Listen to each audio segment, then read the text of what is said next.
시 지수 자체는 보합권에서 움직이고 있지만 많은 기업들이 실적을 발표하고 있습니다. 이제 진짜 어닝 시즌이 다시 돌아온 듯한데요.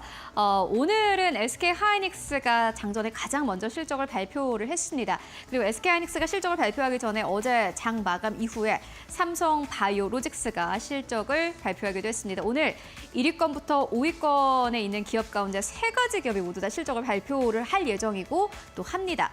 SK하이닉스, 삼성바이오로직스 그리고 현대차까지 오늘 실적을 또 발표를 하는데 그 가운데서 삼성바이오로직스 오늘 긍정적인 실적을 낸 만큼 관련된 사안 함께 짚고 가도록 하겠습니다. 삼성바이오로직스 오늘 호실적을 발표를 했는데 그 이후로 많은 증권사에서 또 리포트를 발행을 했습니다. 어떤 제목의 리포트를 발행을 했나 일단 먼저 좀 살펴보고 갈 텐데요. 저희가 정리를 해봤습니다. 환율로만 설명할 수 없는 호실적, 전화 위복, 그리고 세 번째로는 고환율 최대 수혜주, 환율 이야기가 많이 나오네요. 그리고 믿고 가는 실적 우등생, 달아요, 실적 달아요. 우려에도 불구하고 강력하다, 높아진 기대치를 대폭 상회하는 호실적이다라고 이렇게 한 줄 평을 남겼습니다. 기대가 굉장히 높음에도 불구하고 실적을 잘 냈고 사실 환율이 높으면은 한국의 많은 기업들 같은 경우에는 불리할 수밖에 없는 상황인데 이걸 잘 극복하고 오히려 이러한 환율 효과를 톡톡히 봤다라는 제목의 리포트가 눈에 띕니다. 딱 리포트 제목대로입니다. 환율 효과를 톡톡히 봤고 이에 따라서 매출과 영업이익이 크게 늘어난 것으로 확인이 됐습니다. 먼저 1분기 연결 기준입니다. 매출의 경우에는 1조 2,983억 원대 매출을 기록한 것으로 나타났습니다. YOY 기준인데요. 전년 동기 대비해서 37% 이상 성장한 것으로 나타났고 영업이익도 마찬가지입니다. 4,867억 원대를 기록했는데 보시다시피 무려 전년 동기 대비해서 세 자릿수 이상 성장했습니다. 전년 동기 대비해서도 성장을 했고요. 직전 분기에도 1분기에도 지난 4분기에도 사실 삼성바이오로직스가 굉장히 긍정적인 실적을 내면서 어닝 서프라이즈를 기록한 바 있습니다. 이때보다도 더 성장한 수치입니다. 이번엔 좀 따로따로 볼 텐데 먼저 삼성바이오로직스입니다. 삼바의 경우에는 매출이 9,995억 원, 전년 동기 대비해서 49% 이상 성장했고요. 영업이익 보시다시피 두 자릿수입니다. 85% 이상 성장 흐름을 보였고 이번에는 삼성바이오에피스 매출이 전년 동기 대비해서 43% 영업이익도 역시나 마찬가지로 큰 폭의 성장 흐름을 이뤄냈는데 삼성바이오에피스 쪽에서 영업이익이 세 자릿수 이상의 성장이 나왔습니다. 230% 이상 성장이 나왔습니다. 사실 아무리 호실적을 발표한다고 하더라도 영업이익 단에서 이 정도의 성장을 이뤄내기는 힘든데 어떠한 이유 때문인가 봤더니 스텔라라 시밀러 신제품 출시 효과가 있었다라고 사측에서 직접적으로 밝혔습니다. 삼성바이오로직스가 이렇게 별도 기준, 연결 기준으로 모두 다 긍정적인 실적을 발표했던 이 3가지 요인 함께 짚고 가도록 하겠습니다. 먼저 첫 번째는 달러에 대한 원화의 환율입니다. 저희가 이렇게 표로 좀 준비를 해봤는데 이게 최근 5년 동안 1분기, 2분기, 3분기, 4분기 환율이 어느 정도였나를 보여주는 표입니다. 그런데 보시다시피 2025년 1분기 달러에 대한 원화의 환율이요. 가장 높았던 것을 확인하실 수 있습니다. 1,451원이 요 회계 기준이었다고 하는데 그렇다면 당연히 삼성바이오로직스 환율 효과를 톡톡히 볼 수밖에 없었던 상황입니다. 고객사들에게 약을 납품을 하고 돈을 받을 때 달러로 받았을 텐데 이걸 1,451원을 곱해서 받았을 테니 당연히 실적은 똑같은 걸 팔아도 더 효과를 봤을 테고요. 두 번째로는요. 사공장입니다. 사공장이 빠르게 가동률이 높아졌다라는 게 포인트였는데 생산 능력은 18만 리터입니다. 예상보다 빠르게 가동률을 높이면서 안정화를 이뤄냈다라는 평가입니다. 외부 고객사의 공급이 빠르게 증가를 했고 고마진 수출 비중이 확대된 것이 특징이었습니다. 이게 사공장이 이제 돌아가기 시작을 하면은 여러 가지 시행착오가 있길 마련인데 그런 거 없이 바로 빠르게 안정화되는 흐름을 보여줬고요. 이에 따라서 내부의 매출보다는 외부 쪽에서 매출이 더 크게 발생하면서 실적이 점프업했다라는 게 두 번째 포인트였습니다. 세 번째 포인트도 있었는데요. 에피스 판관비 감소입니다. 신규 제품을 론칭하면서 매출이 여기가 좀 기여하기 시작을 했고 이에 따라서 기존 제품에 대한 홍보비, 판관비가 줄어들었다라고 표현을 합니다. 삼성바이오로직스는 이렇게 긍정적인 실적을 이번 1분기에 발표를 했습니다. 그렇다면 1년간의 흐름을 봤을 때 2025년에는 어떨까요? 정리해보고 하도록 하겠습니다. 일단 이렇게 삼성바이오로직스가 긍정적인 실적을 내려면요. 여러분들 다 잘 아시다시피 이 시장 자체가 커져야 됩니다. 기업 개별의 여러 가지 경쟁력도 중요하지만은 시장이 커지고 이 시장이 활황을 띄어야지 기업들이 뛰어들었을 때 돈을 많이 벌 수 있을 텐데 일단 이 시장 자체가 좋다고 합니다. 글로벌 CDMO 마켓 성장률 같은 경우에는 2025년을 기준으로 했을 때 8에서 10%의 성장이 예상된다고 하는데요. 일단 이 정도의 시장 마켓이 더 커진다라는 것은 긍정적으로 보여지고요. 그렇다면 여기 안에서 잘해야겠죠. 경쟁사들을 살펴봤을 때 먼저 첫 번째 론자입니다.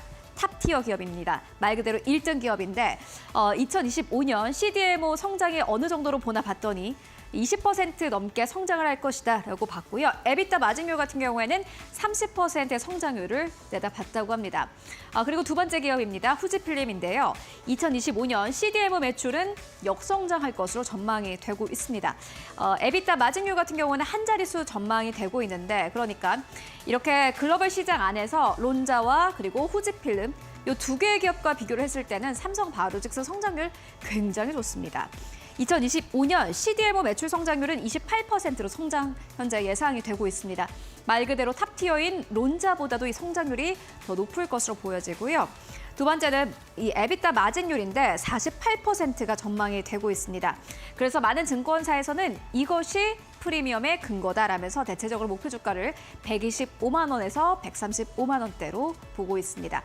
물론 리스크도 있습니다. 정리해보고 가도록 하겠습니다. 지금 삼성바이오로직스 오늘 주가가 좀 내리죠. 2% 넘게 하락세 나타내고 있는데 이게 호실적을 확인을 하고 차익을 실현하는 이런 매물들도 있겠지만 관세에 대한 우려도 현재 나오고 있습니다. 관세가 어떻게 보면 가장 큰 리스크가 아닐까 하는 생각이 드는데요. 먼저 관세에 대한 미래에셋 증권의 포인트 함께 보시면요. 고객사와의 수주 계약이 체결된다면 관세 우려가 완화될 것으로 보인다라는 다소 좀 클리셰한 그러한 투자 포인트를 제시하기도 했습니다. 론자와 후지필름 같은 경우에는 이 미국 내 생산 시설이 있지만 삼성바이오로직스는 미국 내 생산 시설이 없습니다. 그렇기 때문에 만약 미국 내에서 생산하는 의약품이 아니라 외국에서 오는 거에 대해서 무조건 관세를 부과하겠다라고 강력한 조치를 발표한다면은 삼성바이오로직스는 당연히 타격을 받을 수밖에 없습니다. 그런데 고객사와의 계약이 체결되기만 한다면 어쨌든 간에 안정적인 계약이 체결이 되는 것이기 때문에 괜찮다라는 포인트가 제시가 됐고요. 두 번째로는 유안타 증권인데 유안타 증권에서는 이렇게 이야기를 합니다. 존슨앤존슨과 로슈가 미국 내 대규모 투자를 발표를 했고 후지필름 같은 경우에는 30억 달러 규모의 CDMO 계약을 체결했다라면서 지금 관세 때문에 많은 기업들이 이렇게 발빠르게 움직이고 있다라는 포인트를 짚었습니다. 아직까지는 관세 범위와 관세율을 발표가 되지가 않아서 영향을 추정하기는 지금으로서는 힘들다라고 이야기했지만 어쨌든 간에 영향은 있을 것이다라고 보는 듯합니다. 이렇게 관세 이슈가 첫 번째이고요. 그리고 다음 분기 실적도 굉장히 중요하겠죠. 짚고 가도록 하겠습니다. 1분기 실적까지 좋았고 2025년 전체로 봤을 때도 실적은 좋았는데 2분기는 약간 보수적으로 보는 게 맞겠다라는 의견 나오고 있습니다. 이게 굉장히 아이러니하게도 오공장에 대한 기대감이 나오면서 사실 지금까지는 주가가 많이 올랐습니다. 그런데 오공장이 가동되고 나면은 거기에 대한 좀 비용이 들어갈 거다라는 게 첫 번째 포인트였고요. 그리고 에피스 같은 경우는 높은 기저 효과가 발생할 것으로 보입니다. 지난해에 기술료를 좀 많이 받았는데 지난해 워낙 잘했다 보니 이번 해에는 약간의 기저 효과가 발생할 거다라고 설명을 했는데요. 다만 이게 안 좋은 포인트들이 아니라 결국엔 지난해 너무나 잘했고 오공장도 역시나 마찬가지로 매출을 끌어올릴 수 있는 포인트이기 때문에 2025년 1년간으로 봤을 때는 삼성바이오로직스 굉장한 우등생이다라는 이러한 포인트 나오고 있습니다. 앞으로 실적도 어떻게 나올지 함께 체크해보시면 좋을 것 같습니다. 이렇게 오늘의 시그널 삼성바이오로직스 함께 만나보고 왔고요. 그렇다면 오늘 시장에서 또 주목할 만한 헤드라인 어떤 것들이 있을까요? 이어서 신민영 앵커가 전해드립니다. 네, 오늘 종목별로 업종별로 주목받고 있는 이슈들 살펴보도록 하겠습니다. 4가지 헤드라인 선정해봤습니다. 첫 번째 뉴스 열어보겠습니다. 네, 신세계 그룹주 이야기입니다. 트럼프 주니어의 방한 소식에 그룹주 전반적으로 탄력을 받아가고 있습니다. 트럼프 미국 대통령의 장남인 트럼프 주니어가 정용진 신세계그룹 회장의 초청으로 다음 주에 한국을 방문한다고 알려지면서 신세계 INC, 신세계 이마트까지 신세계그룹의 주요 계열사들 일제히 빨간불을 켜고 있습니다. 트럼프 주니어의 한국 방문은 트럼프 2기 행정부 출범 이래 처음인데요. 정용진 회장과 트럼프 주니어는 매우 각별하게 친한 사이로 알려져 있고 정 회장이 트럼프 주니어의 초청으로 지난 1월 트럼프 대통령의 취임식에도 참석한 바 있어서 이미 한철의 주목을 받은 바 있는 뉴스입니다. 두 번째 헤드라인입니다. LG 이노텍은 올해 실적을 부진할 것으로 전망이 되고 있습니다. 증권가에서 연이어 혹평을 내놓으면서 주가도 약세 흐름 가져가고 있습니다. 1분기 최대 매출 기록했는데 증권가에서는 이번 1분기 실적이 일시적인 호실적일 뿐 향후 전망은 긍정적이지 않다고 입을 모아서 이야기하고 있습니다. 삼성증권은 하반기에 신제품에 대한 기대감 여전히 낮다면서 목표가를 17만 5천 원까지 끌어내렸습니다. 키움증권에서도 19만 원에서 17만 원으로 목표 주가 하향 조정했고요. 이 밖에 SK증권에서도 2분기에 실적이 비수기와 무역 분쟁 여파에 감소할 것이라면서 목표 주가를 기존의 24만 원에서 19만 원으로 내리는 등 줄줄이 부정적인 견해를 제공하고 있습니다. 세 번째 드라이브입니다.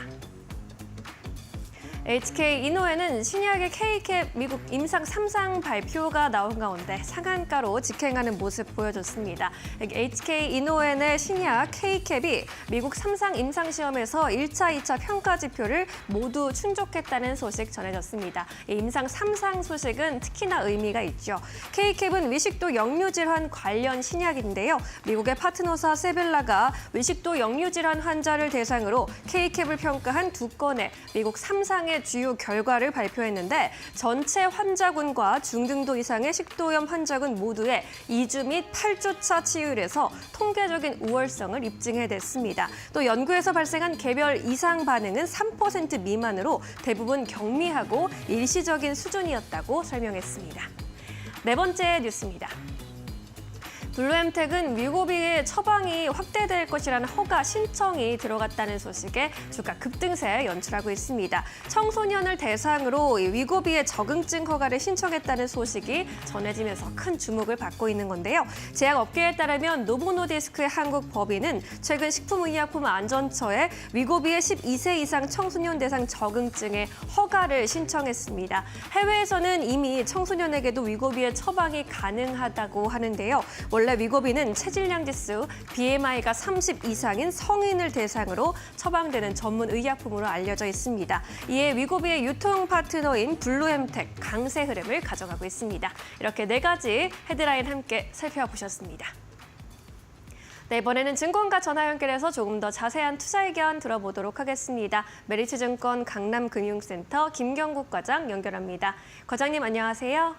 네, 안녕하세요. 네 가지 뉴스 전해드렸습니다. 어떤 소식에 오늘 주목해 보셨을까요? 오늘은 HK 이노엔 임상 성공 소식 관련된 이야기 좀 드릴까 하는데요. 일단 국내에서는 일단 K캡으로 유명한 역류성 십도염 치료제인 테고프라잔의 미국 임상 3상 결과가 나왔습니다. 이제 모든 이제 통계적 유익성을 확보하면서 임상 성공을 했는데. 사실 미국의 이제 세벨라 테라피틱스라는 이제 미국의 바이오텍에 테고프라잔을 기술 이전했고 미국에서 이제 자체적으로 세벨라에서 임상을 진행했고 일단 임상 성공하면서 올해 말 일단 FDA 상업화 신청을 할 것이라고 일단 회사 측에서는 전해왔고요.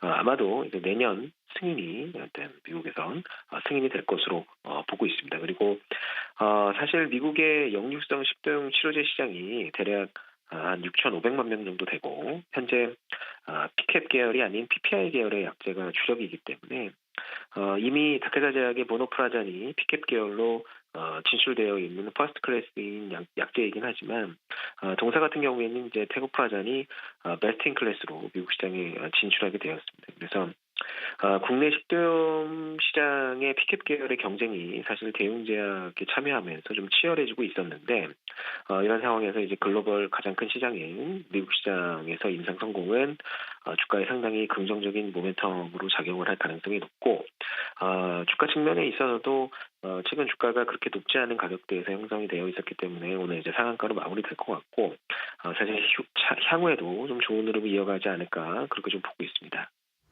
네, 오늘 상한가로 직행한 HK 이노엔에 대한 추가적인 의견 더해주셨습니다. 이 밖에도 오늘 시장에서 매수 관점으로 보고 계신 종목은 어떤 종목일까요? 오늘 이스트 소프트라는 AI 소프트웨어 회사 가져와봤고요. 투자 포인트 좀 몇 개 말씀드리도록 하겠습니다. 일단 25년도 페르소 AI와 AI 검색 엔진 부분에서 이스트 소프트는 이제 수익성 제고가 본격적으로 이제 나올 것이다 이렇게 좀 보고 있고요. 24년 11월 출시했던 그 오토 더빙 서비스인 AI 비디오 트랜스레이터를 통한 페르소 AI의 성장을 시장에서는 좀 상당히 기대하고 있는 것으로 보고 있습니다. 그래서 25년도는 사실 페르소 AI가 동사의 성장을 좀 견인한다 그렇게 좀 보시면 될 것 같고 현재 가입자 수만 보더라도 페르소 AI가 출시 3개월 만에 일단 8만 명을 돌파한 상황이고요.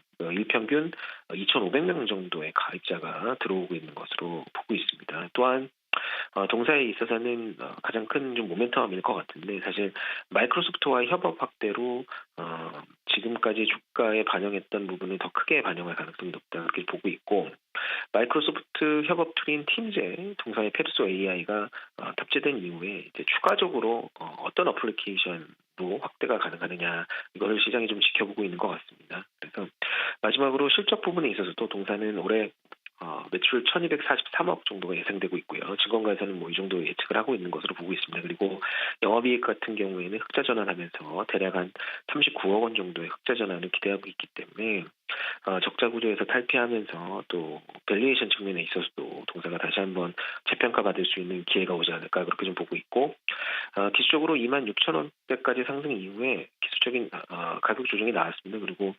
60일선에서 한번 되돌리는 모양을 한번 기대해보는 관점으로 한번 접근해보면 어떨까 그렇게 좀 생각하고 있고요. 목표가는 한 3만 원 정도까지는 충분히 가능하고 손절 라인은 15,000원 정도 잡아보도록 하겠습니다. 네, 이스트 소프트에 대한 의견 들어봤습니다. 오늘도 자세한 설명 고맙습니다. 네, 감사합니다. 네, 이번에는 외국인과 기관 오늘 수급 동향 어떻게 보이고 있는지 최윤 앵커와 함께 체크해 보시죠. 네, 먼저 외국인 투자자들이 오늘 코스피 안에서 사고 또 파는 기업들부터 만나보도록 하겠습니다. 먼저 오늘 매수하는 기업들 살펴보시면은 가장 첫 번째로는 두산 에너빌리티 자리하고 있고요. 두 번째로는 한국전력입니다. 특히나 최근 들어서 외국인 투자자들 한국전력 쪽으로 줄매수 들어오고 있는데 오늘 시장에서도 역시나 마찬가지로 매수세 강력하게 들어오고 있습니다. 세 번째로는 LG 에너지 솔루션, 네 번째로는 KB금융, 다섯 번째로는 삼양식품 자리하고 있습니다. 매도하는 기업들 살펴보시면은 반도체 기업들 오늘 중점적으로 매도합니다. 삼성전자, SK하이닉스 이름 올리고 있고요. 삼성바이오로직스도 마찬가지입니다. 그리고 어제까지는 매수 흐름을 보였던 삼성 SDI 오늘은 또 시장에서 매도하고 있습니다. 다섯 번째로는 한미반도체 이름 올리고 있습니다.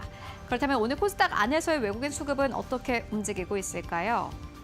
네, 외국인 투자자들 오늘 코스닥 안에서 파마 리서치를 가장 많이 매수합니다. 두 번째로는 현재 휴젤 매수하고 있는데 제약 에스테틱 쪽으로 오늘 시장에서 강력한 매수가 눈에 띄고요. 세 번째로는 안랩, 네 번째로는 펩트론, 다섯 번째로는 에코프로 자리하고 있습니다. 매도하는 기업들 살펴보시면 오늘 외국인 투자자들 또 테크윙을 가장 많이 매도하고 있습니다.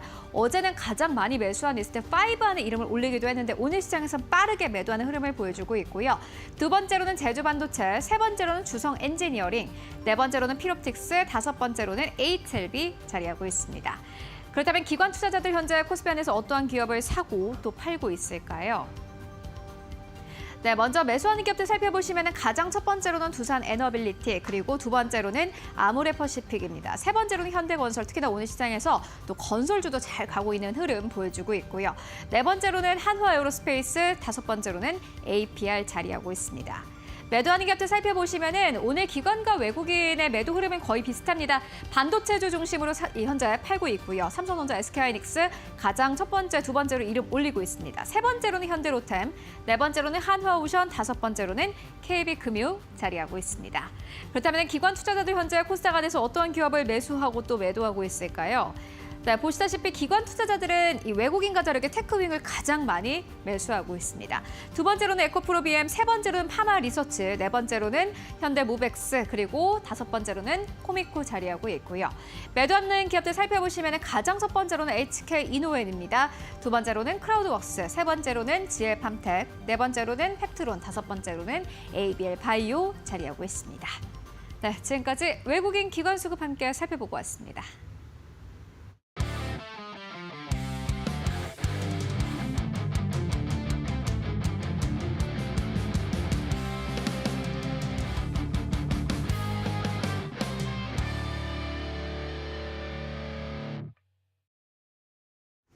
네, 이데일리온 이재선 파트너와 함께하는 만루 홈런 시작하겠습니다. 오늘도 어려운 시장 속에 한 줄기 빛이 되질 만루 홈런 종목들 찾아보시죠. 파트너님 안녕하세요. 네, 안녕하세요. 네, 반갑습니다. 오늘 시장은 뚜렷한 방향성은 보이지 않습니다. 바로 오늘 밤이죠. 미국과의 상호관세 협상 앞두고 있는데 관망세가 짙게 깔리는 걸까요? 오늘 시장 판세 어떻게 읽어보셨을까요? 네, 맞습니다. 말씀하신 대로 오늘이 중요한 날이 될 것이다라고 생각하시는 분들 계실 텐데요. 사실은 협상의 시작일 뿐이고 좋은 얘기가 오가면서 이제 앞으로 좀 긴 여정이 될 것이다라는 거는 미리 우리가 알고 있는 사실이죠. 그러니까 너무 크게 의미 부여하지 마시고요. 서로 협상이 결렬됐다거나 이런 얘기만 안 나오면 됩니다. 굳이 우리가 그렇게까지 거부할 필요는 없겠죠. 아마 좋은 얘기가 오갔다라는 얘기가 나올 것이고 트럼프가 직접 이제 등장했다라는 얘기 일본과 협상할 때 나왔었는데 사실 큰 의미는 없는 것 같습니다. 지금 사실 트럼프가 지금 제일 급한 게 베트남, 일본, 한국이겠습니까? 중국이겠죠. 그래서 오늘 이런 말까지 나왔죠. 트럼프가 대중관세 2, 3주 안에 결정될 수 있다라고도 얘기했습니다. 그러면서 이제 백악관에서 코멘트를 달았죠. 그냥은 없고 중국의 태도에 따라 달려 있다라고 얘기를 했습니다. 부연 설명치고는 참 구차한 것 같습니다. 중국의 태도가 아니라 상호 관세라는 건 미국의 태도 때문에 나온 것이죠. 그래놓고 나서 남한테 책임을 미루는 이런 발언을 한 것인데요. 일단은 미국 입장이니까 이건 그렇게 여러분들이 알고 계시면 될 것 같고요. 미국이 굉장히 급하다라는 거 여러분들 알고 계실 거고 제가 진작에 말씀드렸죠. 국채 매도하면서 금리 올라가고 역시나 이제 부채에 대한 이자 올라가고 하면서 디폴트 우려감 있고 이러다 보니까 국채 금리 인상되는 부분에 의해서는 여러분들이 이제 미국이 지금 이렇게 견딜 수 있는 상황이 아니다라는 것을 확인되었다. 그래서 시작 부분은 중국이 1대 0으로 앞서가고 있다라고 말씀드렸습니다. 지금 4년간의 임기가 있는데 끝까지 가지는 않을 거라고 생각합니다. 그러니까 1대 0으로 지금 시작돼서 적절히 이제 상호 합의하고 마무리가 될지 아니면은 또 추가적으로 이제 트럼프가 다른 수를 들고 나올지는 봐야겠지만 일단은 중국이 1대 0으로 이기고 있는 상황이다. 체크하시면 될 것 같고요. 중국도 마찬가지죠. 트럼프가 마치 어린아이 보듯이 아유 저거 숫자만 계속 올리면 뭐 하느냐. 태양광 같은 경우는 제가 듣기로 캄보디아 쪽이 3,500% 넘는 이런 관세까지도 얘기가 나왔었는데 사실 의미가 없다라고 봐야겠죠. 정말로 부과하겠습니까? 3,000%를. 그래서 이 정도까지 보면서 이제 빠르게 협상하고 싶다라는 이런 부분을 내비치고 있는 게 아닌가 싶습니다. 자, 그러면서 오늘 우리나라 같은 경우는 그냥 눈치 보기 정도라고 생각하시면 될 것 같아요. 그냥 지수로 넘어가도 되지 않을까 싶을 정도인데요. 이번 주 이제 코스피 차트, 코스닥 차트 살짝 보면서 넘어가면은 계속 긍정적인 이슈만 나왔던 것 같아요. 미국장이 내려도 우리나라 시장은 좋았고 미국장이 보합이면은 더 좋았고 계속 이런 상황이 발생하다 보니까 사실 미국장하고는 어떻게 보면 좀 디커플링 상태로 지금 흘러가고 있다라고 보면 될 것 같은데요. 개별 이슈가 워낙 강력하게 자리 잡고 있는 미국 시장이다 보니까 우리는 자연스럽게 이렇게 슬그머니 올라와서 2,500 위에 있다라고 보시면 될 것 같아요. 이 구간에서 제가 진작 말씀드렸듯이 이중바닥선 움직임 만들어도 이상할 게 없는데 2,500 아래에서 이렇게 만들어도 되고 2,500 위쪽에서 살짝 만들고 가도 좋다. 이게 더 좋다라고 말씀드렸는데 생각보다 좋은 흐름 만들고 있으니까 여러분들 딱히 걱정할 건 없는 상황이다라고 보시면 될 것 같아요. 미국에서 적극적으로 빠르게 해결하고 싶어하는 이런 모습이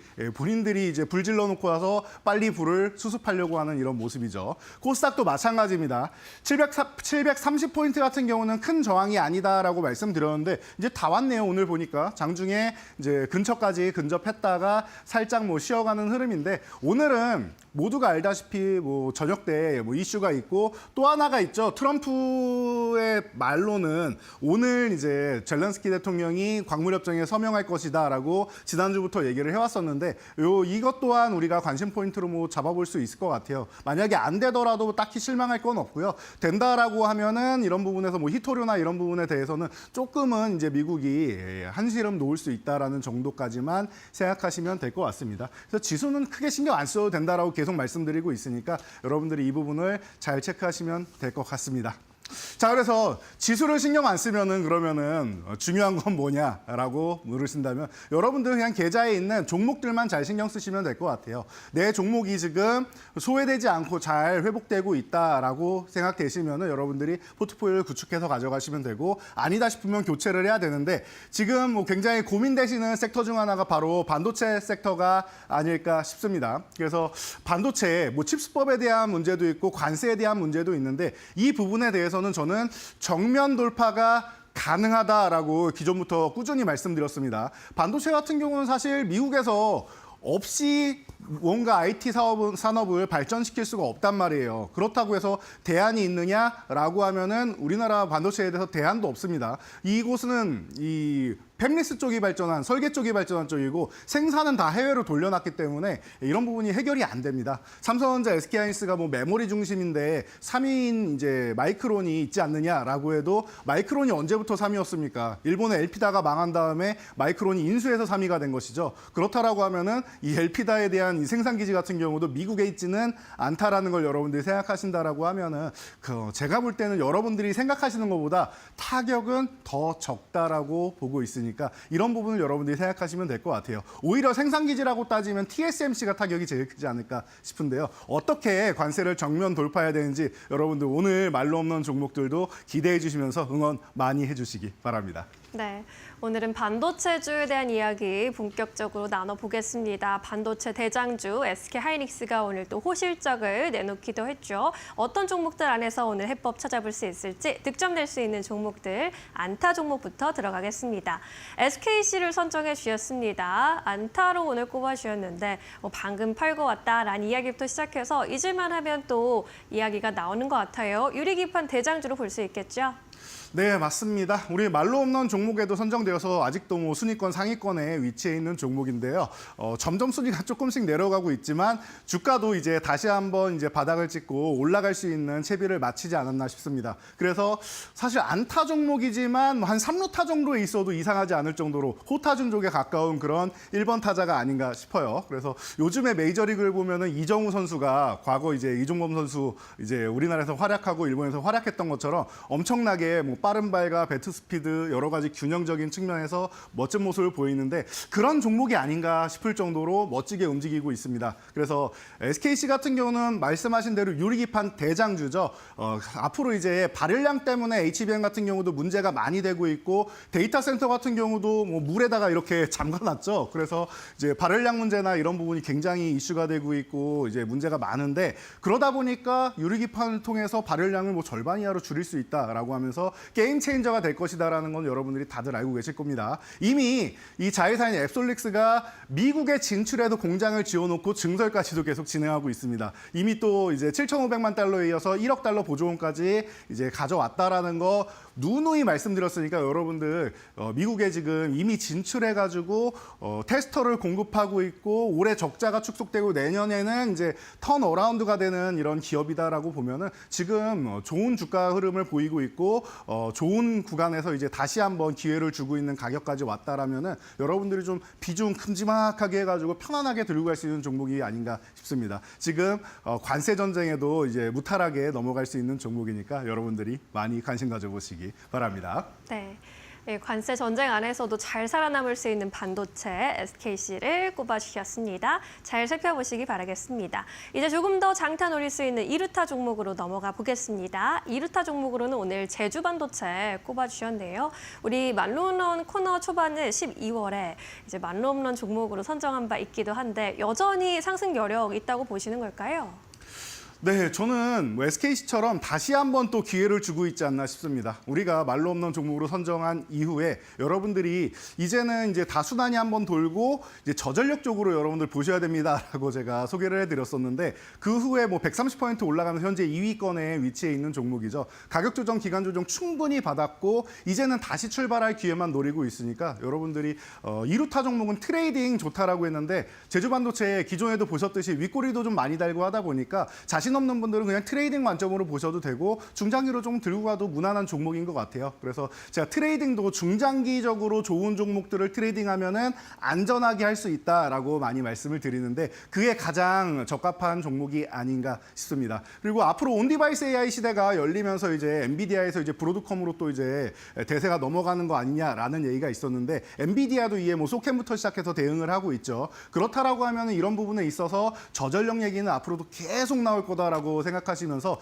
퀄컴과 미디어텍이 미리미리 인증을 다 해준 종목이다라는 측면에서 여러분들이 관심 가져 보신다라고 하면은 제가 볼 때는 제주반도체 지금부터 트레이딩 관점으로 접근해서 여러분들이 치고 빠지게 하셔도 되고 쭉 가져가도 되는 종목이니까 기존부터 이제 수익을 크게 안겨준 종목입니다. 다시 한번 여러분들이 수익을 추가적으로 붙여갈 수 있는 기회니까요. 여러분들이 지금부터 노려보시기 바랍니다. 네, 이 루타로 제주반도체 선정해 주셨습니다. 우리가 한번 노려본 종목인 만큼 다시 한번 큰 수익 기대해 보도록 하겠습니다. 이제 3루 타석으로 이동해 보도록 할까요? 또 다른 반도체 관련주 한미반도체 선정해 주셨는데요. SK하이닉스와의 독점 체제가 깨졌다는 뉴스들 전해지면서 이거 호재야 악재야 많이 고민들 하실 것 같거든요. 3루타로 꼽아주신 거 보면 호재라고 볼까요? 네, 이게 호재냐 악재냐라고 보기에는 사실 뭐 이 부분이 아직까지 완벽하게 해결된 부분은 아닙니다. 제가 좀 말씀드리려고 하면은 아마 이 말로 없는 시간을 다 할애를 해도 좀 부족할 것 같으니까 이 부분은 제가 교육방에다가 좀 영상을 통해서 좀 자세하게 풀어드리도록 할게요. 둘 간의 이제 8년간의 여정부터 시작해가지고 사실은 어떻게 보면은 한미반도체가 SK하이닉스의 독점으로 안 하고 마이크론에다 또 공급을 하고 있죠. 이런 부분도 이제 SK하이닉스 측에서는 조금 서운한 마음이 들었을 수 있고 그러다 보니까 이제 SK하이닉스 측에서도 또 공급사를 다변화한다라고 해서 하나세미텍을 또 끌고 왔더니 한미반도체가 이번에는 또 마음이 상했죠. 그래서 이제 28% 가격 올리고 엔지니어분들 60여 명 이제 출장 나가 있었는데 유지보수 팀을 다 회수해서 마이크론 쪽으로 돌렸더니 마이크론의 또 수율이 엄청나게 올라가가지고 이런 부분에서 마이크론이 굉장히 만족한다라는 얘기가 있습니다. 그래서 대규모 발주가 최근에도 계속 들어오고 있는 이런 모습이죠. 그러다 보니까 둘의 사이에 균열이 간 거 아니냐라고 할 수 있는데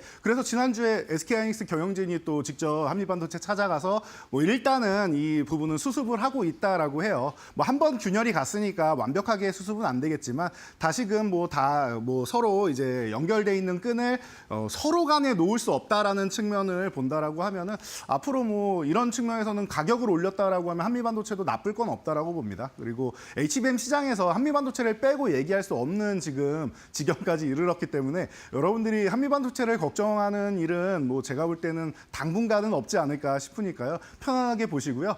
과거에 이제 HBM용 이 TC본더 이 부분 때문에 여러분들이 이제 10배거를 달성한 사실을 보셨을 텐데요. 뭐 1024개 구멍 뚫어놓고 이거를 딱 맞춰서 쌓아 올리는 거 아니겠습니까? 이게 구멍을 맞춰서 정확하게 딱 들어가야 되는데 이 부분에서 이제 열과 압축을 이용해서 이제 해야 되는데 이 부분을 담당하는 역할을 이제 TC본더가 하고 있죠. 그래서 가장 뭐 중요한 역할 중 하나다라는 얘기가 많이 나오고 있는데 하나세미콘 리스크 이 부분 같은 경우에는 이제 뭐 추후에 여러분들이 좀 확인하시면 되겠지만 그냥 이원화하고 있다. SK하이닉스가 양쪽에서 받고 있다라고 보시면 되고 여기서 한미반도체가 기분 나쁜 거는 조금 더 비싸게 받았기 때문에 그 문제가 된 것이고 오히려 한미반도체도 가격을 올릴 수 있는 계기가 됐기 때문에 나쁘지 않다라고 말씀드린 거니까 참고하시면 될 것 같아요. HBM 시장은 이제 개화기고요. 앞으로 더더욱 많이 필요하다는 측면에서 지금 엔비디아뿐만 아니라 브로드컴을 비롯한 이제 맞춤형 반도체 시장까지도 진출한다라고 생각하면은 TC본더의 이런 뭐 매출 같은 경우는 더더욱 커질 거고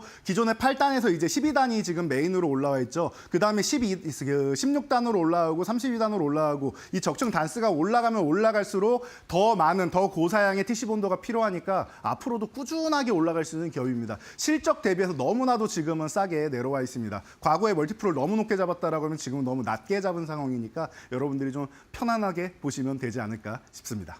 네, TC 본더 하면 가장 먼저 생각나는 기업이 한미반도체. 앞으로의 흐름도 응원해 보도록 하겠습니다. 이렇게 세 가지 종목들 오늘 정리를 해볼 거고요. 이제 그동안의 만룸론 종목들 수익률 체크를 좀 해봐야 할 시간인데 만룸론 종목이 너무 많아져서 이제 칸이 좀 모자랄 것 같이 보이더라고요. 함께 체크해 보시죠. 네, 말씀하신 대로 말로 없는 종목들 너무나도 많아져서 뭐 지금 순위권에 있는 종목들이 다 말로 없는으로 채워지고 있는데요. 최근에 뭐 크라우드웍스가 3위까지 올라오면서 또 100% 종목 하나 추가됐다라고 말씀드렸는데 1페이지가 조만간 다 100%로 채워질 가능성이 높다라고 말씀드렸죠. 2페이지로 넘어가도 대격변이 있을 겁니다. 그래서 앞으로 계속 변화될 겁니다라고 말씀드렸었는데 있던 종목들이 내려가고 그리고 상위권에 있던 사실 HB 테크놀로지도 원래 1페이지에 있던 종목이었죠. 그럼에도 불구하고 이제 간당간당합니다. 유지되기 어렵습니다. 그러면서 50% 아래 종목 안 보일 겁니다라고 말씀드렸는데 이번 주부터는 안 보이기 시작하고 있습니다. 그리고 새로운 종목 제주은행이 또 말로 홈런에 오늘 달성하면서 65%로 바로 7위까지 치고 올라왔는데 이번 주에만 해도 그린케미칼과 제주은행이 진입을 하면서 순위가 계속 바뀌고 있다는 거 말씀드린 대로 보여주고 있습니다. 뒤에 10개 이상의 종목들이 40%대, 50%대에서 대기 중이다라고 말씀드렸는데 이 종목들이 더욱더 힘내는지 한번 여러분들이 응원해 주시면서 지켜봐 주시고요. 자, 그래서 오늘 종목들도 간단하게만 리뷰를 한다라고 하면은요. 자, 인벤티지랩 봐야 될 것 같아요. 오늘 상한가에 진입을 했죠. 그래서 제가 비만 치료제 시장 미리미리 봐야 된다라고 말씀을 드렸는데 충분히 횡보 기간 가진 다음에 이슈가 될 만하니까 바로바로 치고 올라오고 있죠. 그래서 위고비나 이런 부분에 기존에 있던 뭐 치료제 대비해서 뭐 경구용으로 갔고 그리고 뭐 70%의 뭐 효율이 나왔다라는 뭐 얘기까지도 있는데 이 부분은 뭐 나중에 끝까지 결과를 본 다음에 판단하면 될 것 같은데 중간에 이런 효과가 나왔다는 것만 해도 충분히 긍정적인 것 같습니다. 지금 뭐 25,000원 넘어가서 위쪽으로 올라가고 있는데 내일쯤 보면은 이게 갭상승하는지 갭하락하는지 이 부분에 따라서 대응 전략이 달라집니다. 그 디테일한 대응 전략은 제가 저희 교육방에다 올려드릴 테니까 체크하시면 되고요. 갭상승하면은 편안하게 시초가 유지하면 그냥 보유한다 생각하시고 갭하락 나오면 그냥 정리한다 생각하시면 깔끔할 것 같습니다. 현재 과열 종목에 들어가 있으니까요. 그렇게 체크하시면 될 것 같고 다음 종목으로는 제주은행 이제 새로운 말로 없는 종목이 탄생을 했는데요. 지금 오늘 같은 경우에도 뭐 급등 흐름 보이면서 올라갔다가 지금 아마 장중에는 윗꼬리 달고 조금 내려와 있는 모습일 겁니다. 그래서 12,500원을 유지해준다라고 하면 그냥 보유하시면 되고 12,500원 유지가 안 되면은 한 뭐 절반이든 아니면은 한 차례 수익 실현이든 하시면서 여러분들이 보시면은 좀 편하지 않을까 싶습니다. 기존부터 좀 꾸준히 들고 가다 보면은 이 종목이 한 번씩 올라옵니다라고 말씀을 드렸는데 우리가 인내하고 기다린 만큼 충분히 좋은 성과를 보여주고 있으니까 편안하게 여러분들 차익 실현 범위만 찾으시면 될 것 같습니다. 축하드립니다. 네, 저희가 이 만룸런 코너를 12월 추운 겨울에 시작했는데 지금 꽃피는 봄이 온 지금 이 어마어마한 수익률로 이렇게 보답을 해주고 있는 상황입니다. 앞으로의 흐름도 더 기대가 되는데요. 그런 의미에서 오늘 또 어떤 종목 가져오셨을지 기대해 보도록 하겠습니다. 오늘 어떤 종목으로 만룸런에 도전해 볼까요? 네, 오늘 말로 없는 도전 종목은 네오셈입니다. 자, 여러분들이 이제 CXL 관련주로 많이들 알고 계실 텐데요. 최근에 이제 세계 최초로 이제 CXL 2.0 장비, 검사 장비를 공급했다라는 얘기, 뭐 계속 뭐 얘기가 나오고 있습니다. 그러면서 중요한 거는 이제 SK하이닉스랑 이제 삼성전자도 CXL 2.0 시대를 연다. 그리고 뭐 2.1 계속 버전업을 해가면서 차세대 모델로 넘어가고 있다라는 거 체크하시면 될 것 같아요. 그래서 이 CXL이 또 다시 한번 이제 제2의 HBM이 되거나 게임 체인저가 될 가능성이 있다라는 얘기까지 나오는데요. 그 정도까지 가면은 뭐 어마어마한 거고요. 그만큼이 아니더라도 이제 새로운 시대를 연다라는 거는 확신이 있는 것 같아요. 특히 삼성전자가 HBM에서 뒤처지다 보니까 CXL 쪽으로 계속 이제 벼르고 있었는데 이 또한 뭐 하이닉스가 조금 더 앞서 나가는 이런 부분도 있는 것 같아요. 그래서 결과를 끝까지 지켜봐야 될 것 같은데 마이크론도 강력하게 추격하고 있으니까 이 네오셈의 검사 장비를 원하는 이 모든 기업들 우리나라 양대 이제 IT 투터 공급사는 물론이고 이제 글로벌 공급사들까지도 원하는 기술력을 가지고 있으니까 러브콜 계속 들어온다라는 거 체크하시면 될 것 같고 그리고 뭐 6세대 SSD 쪽으로 해가지고도 이제 일본의 경쟁사가 또 이제 철수를 했죠. 그러면서 이제 어떻게 보면 또 본인들이 빠르게 치고 나갈 수 있는 구간을 만드는 것 같습니다. 여러 가지 부분에서 호재가 계속 발생을 하고 있어요. 그러면서 이제 우리가 지금 현재 가장 집중하고 있는 쪽이 HBM 쪽이었는데 이 프리미엄 고속 버닝 테스터 컴퓨터 같은 경우는 HBM에도 적용된다라고 하죠. 그러면서 이 HBM 쪽하고 CXL 쪽의 매출이 계속 늘어나면서 이제 작년에 사상 최대 실적을 달성했습니다. 올해는 실적이 더욱더 좋아진다라고 하니까 올해도 사상 최대 실적 경신은 예약이 된 게 아닌가 싶습니다. 그러면서 올해 상용화가 되면 내년에는 더욱더 좋아질 테니까 너무나도 편안한 종목이 아닌가 싶고요. 가격 전략은 굉장히 단순한 것 같아요. 지금 10,000원 아래에 있는데요. 10,000원 이하에서 여러분들이 그냥 편안하게 보시면 될 것 같아요. 제가 볼 때는 뭐 10,000원 돌파 시도하다 쭈르륵 밀려가지고 이제 9,000원대 한 뭐 중반 정도 왔다 갔다 하고 있었는데 다 좋습니다. 10,000원 아래 구간에서는 계속 밀릴 때마다 모아간다라고 생각하시면 되고 오늘 물량을 다 안 채우셔도 됩니다. 그래서 뭐 내일이랑 뭐 여러분들이 이제 관세 협상이나 이런 부분 보시면서 오늘, 내일 그리고 다음 주까지 해서 서서히 이제 분할 매수를 하고 내가 원하는 만큼 다 못 샀다 싶으면은 10,000원 회복될 때 사시면 됩니다. 올라가면은 지금 선 그어드린 대로 1차 목표치 12,500원, 2차 목표치 15,000원 이렇게 보시면 되고요. 아래로 내려간다라고 하면 요 아래 구간에 8,750원 이탈하면은 리스크 관리 정도만 하면 되는 종목이니까요. 여러분들 편안하게 지금 바닥 구간부터 올라오기 시작하니까 이 종목 집중해 보시기 바랍니다. 네, 네오셈으로 살펴봤습니다. 지난해에 이어서 올해도 사상 최대 실적 기대되고 있는 만큼 주가도 시원한 슈팅 나오길 기다려보겠습니다. 오늘은 여기까지 이야기 들을게요. 고맙습니다. 감사합니다.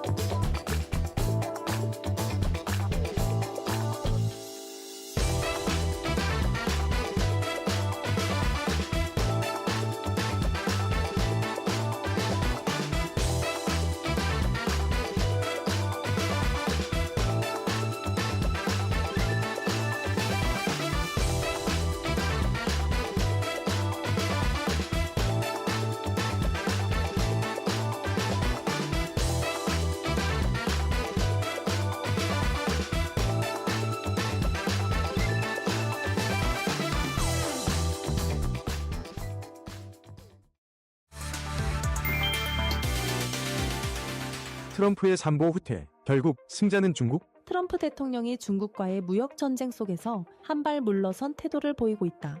트럼프 대통령은 23일 중국산 수입품에 대해 최고 145%까지 올린 관세율을 재조정할 가능성을 시사했다. 그는 향후 2에서 3주 안에 새로운 관세율을 정할 것이며 여기에 중국도 포함될 수 있다고 밝혔다. 또한 그는 자동차 부품에 대한 일부 관세를 면제할 계획이라고도 언급했다. 이는 전 세계를 대상으로 부과된 철강 알루미늄 관세에서 자동차 부품을 제외하겠다는 뜻이다. 한편 트럼프 대통령은 지난 22일 연방준비제도의 제롬 파월 의장에 대해 해임할 계획은 없다고 말했다.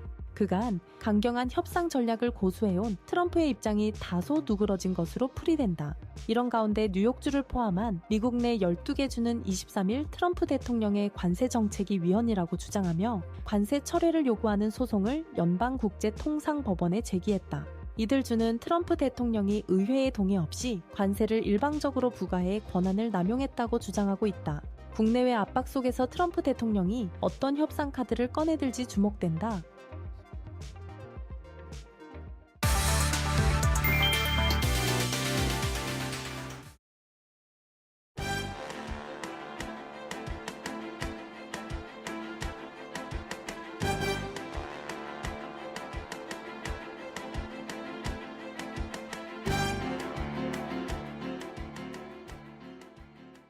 네, 팩트체크 코너로 이어가 보도록 하겠습니다. 오늘은 인사이트 K의 배종찬 소장 모시고 이야기 나눠보도록 하겠습니다. 안녕하십니까, 소장님. 안녕하십니까. 이제 또 트럼프 대통령이 오늘 밤에는 네. 한국과 관세 그렇습니다. 협상에 나섭니다. 요거 네. 앞두고 지금 좀 시장에 관망세가 나오고 있는 상황인데 다만 중국과의 관계에서는 약간 좀 유화적인 제스처를 보이더라고요. 이 따라서 또 반도체 쪽이 또 크게 올라가기도 했습니다. 어떻게 그렇죠. 보십니까? 그래서 우선 말씀드릴 수 있는 것은 오늘이 또 운명의 날이에요. 맞습니다. 오늘 한국 시각으로 저녁 9시 바로 이제 2+2 이제 우리는 컨설테이션 협의라고 여기는데 미국은 니고시에이션. 일단 우리 주도로 가겠다 이렇게 미국이 지금 얼음장을 놓고 있는 상황입니다. 그러니까 우리가 미국에 가서 오늘은 백악관이 장소가 아니고 아마 이 미국 재무부 건물이 될 것 같아요. 그러니까 스캇 베센트가 주로 주도를 하면서 제이미슨 그리어 이 USTR 대표가 이제 함께하는 그런 상황인데 우리는 최상목 부총리 또 그리고 또 안덕건 산업통상자원부 장관이죠. 그러니까 여러분들이 일단 종목으로만 놓고 보면 결국 우리가 내밀 카드는 조선, 그 다음에 LNG. 이 두 부분은 상당히 우리가 좀 주목을 하실 필요가 있어요. 그러니까 조선 쪽, 그러니까 뭐 이게 뭐 큰 폭으로 상승 여부를 떠나서 종목만 놓고 산업은 계속 섹터는 발전할 수밖에 없어요. 그죠. 네. 미국과 협의를 해서 미국이 중국의 조선을 견제하면서 군함이든 상선이든 발전할 수 있는 나라 우리나라밖에 없어요. 일본은 안 됩니다. 그 규모의 경제가 안 돼요. 못 따라갑니다. 그다음에 이 LNG 엔진이라든지 이런 기술력이 우리가 전 세계 넘버원 또 슈퍼 컨테이너 이런 것도 필요하거든요. 그걸 만들 수 있는 회사는 결국 HD 현대 또 삼성중공업 하나오션 아니겠습니까? 그다음에 하나오션은 미국의 또 편리 조선소를 가지고 있고 또 HD 현대중공업도 지금 필리핀의 수빅 미 해군이 사용하던 그 도구를 또 사용할 수 있는 것이고 지금 삼성중공업도 인도네시아 등 동남아 쪽에 알아보고 있어요. 그러니까 이제 확대되는 것만은 분명합니다. 에카 이 천연가스도 마찬가지고 이런 부분에 우리가 중점해서 볼 필요가 있다. 그러니까 이제 중국 때리기를 하면서도 조금 관세에 대해서는 트럼프 대통령 스스로가 놀랐어. 이건 아닌데 내가 너무 나갔나? 그러니까 딱 90일. 항상 제가 말씀드렸죠. 트럼프의 전략은 60일도 아니고 120일도 아니고 분기 전략이에요. 90일입니다. 자, 트럼프가 그래서 중국하고는 뭐 계속 뭐 통화하고 있다 그러죠. 그죠? 누가 통화하는지는 모르겠어요. 근데 지금 약간의 뭔가 좀 꼬인 것만은 분명해요. 그래서 이제 꼬인 걸 좀 풀고서 좀 완화했는데 중국의 관세 인하를 2, 3주 안에 결정하겠다는 막 이렇게 좀 불도저처럼 밀고만 갈 수는 없는 상황인 거예요. 그러니까 트럼프의 자충우들이 여러분들한테 말씀드렸습니다만 분명한 계획은 있는 건 아니에요. 큰 그림은 있어요. 그러니까 이제 밀었다가 풀었다가 밀었다가 풀었다가 이렇게 될 가능성이 상당히 높다. 근데 이 속에서 우리가 뭘 찾아야 되나? 결국 반도체나 이 부분은 계속해서 성장할 수밖에 없는 종목이에요. 그래서 엔비디아나 브로드컴이나 인텔이나 TSMC도 바로 이게 좀 유예가 되면 인텔도 엔비디아도 그렇잖아. H200 바로 수출을 못하게 하니까 엄청난 타격을 받은 SK하이닉스도 바로 연결됐지만 결과적으로 조금 풀어주니까 또 느슨해지니까 올라가잖아요. 그러니까 우리나라로 봐서는 소재 부품 장비가 그러면 또 회복세가 또 나타날 수밖에 없거든요. 그래서 이제 TL 엔지니어링이나 3S나 KC텍이나 테크윙이나 한미반도체나 첨보나 TCK나 이런 걸 좀 봐두실 필요가 있을 것 같아요. 결국 제가 말씀드렸던 대로 AI, 로봇, 또 바이오, 알로하가 아니라 알로바죠. 이거 여러분들이 계속해서 일단 뭐 이게 시간의 문제인 거죠. 내년에 올지 후내년에 올지 하지만 오긴 온다. 완급의 문제다. 이렇게 보면 될 것 같습니다. 네, 맞습니다.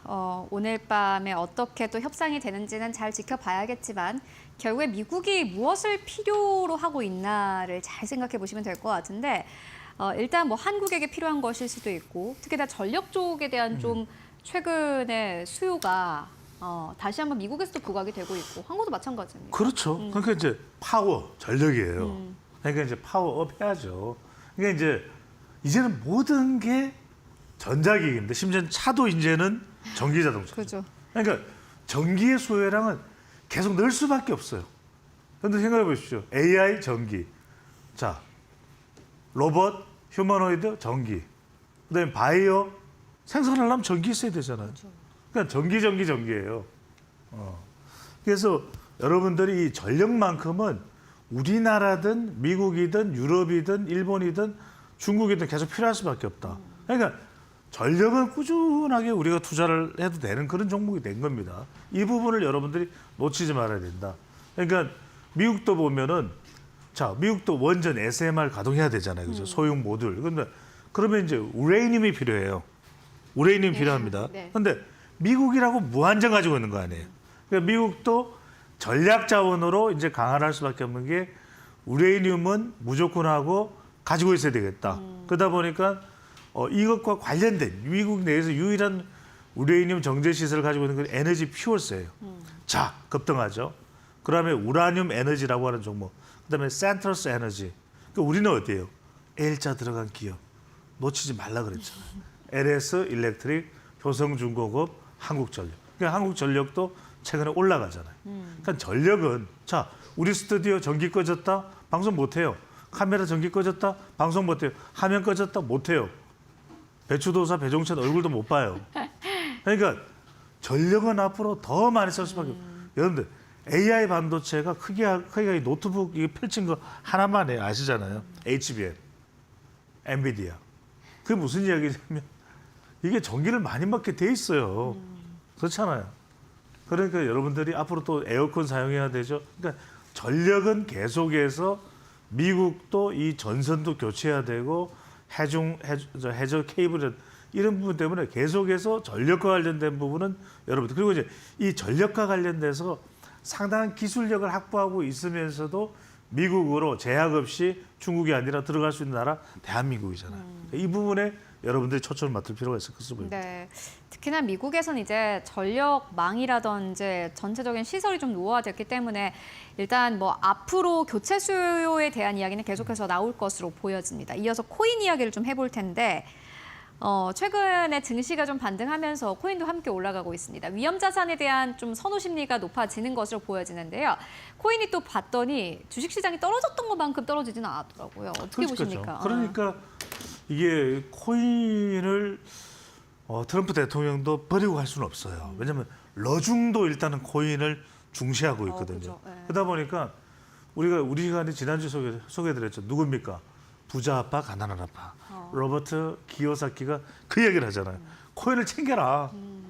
코인은 이제 앞으로 이게 여러 가지 이유로 갈 수밖에 없는. 그러니까 이제 계속해서 좀 주목을 받을. 여러분 생각해보세요. 10년 전에 비트코인 얼마였어요? 다들 땅을 친다니까요. 그러니까 20년 전에는요. 그러니까 그 이야기는 4월 들어서 8만 달러에서 이제 좀 돌파해서 이제 9만 달러로 올라갔죠. 그러니까 결과적으로는 지금 조금 간세 전쟁이 위한다고 3, 4일 전에는 지금 9만 3천 달러까지 갔어요. 그죠? 그걸 보면 결국 이더리움도 알트코인이라고 그러죠. 그러니까 비트코인 외의 코인은 다 알트코인이에요. 대체 코인인데 이 이더리움도 10% 반등하고 물론 이제 워낙 이더리움은 많이 떨어졌어. 맞습니다. 그러니까 일단은 뭐 비트코인 전문가가 무슨 요일 나오나요? 나와서 또 이제 말씀을 하시겠습니다만 제가 아는 지식과 정보의 창고에서 끄집어내면 여러분들 일단 코인 잘 모르시면 일단 비트코인부터 출발하세요. 소액으로.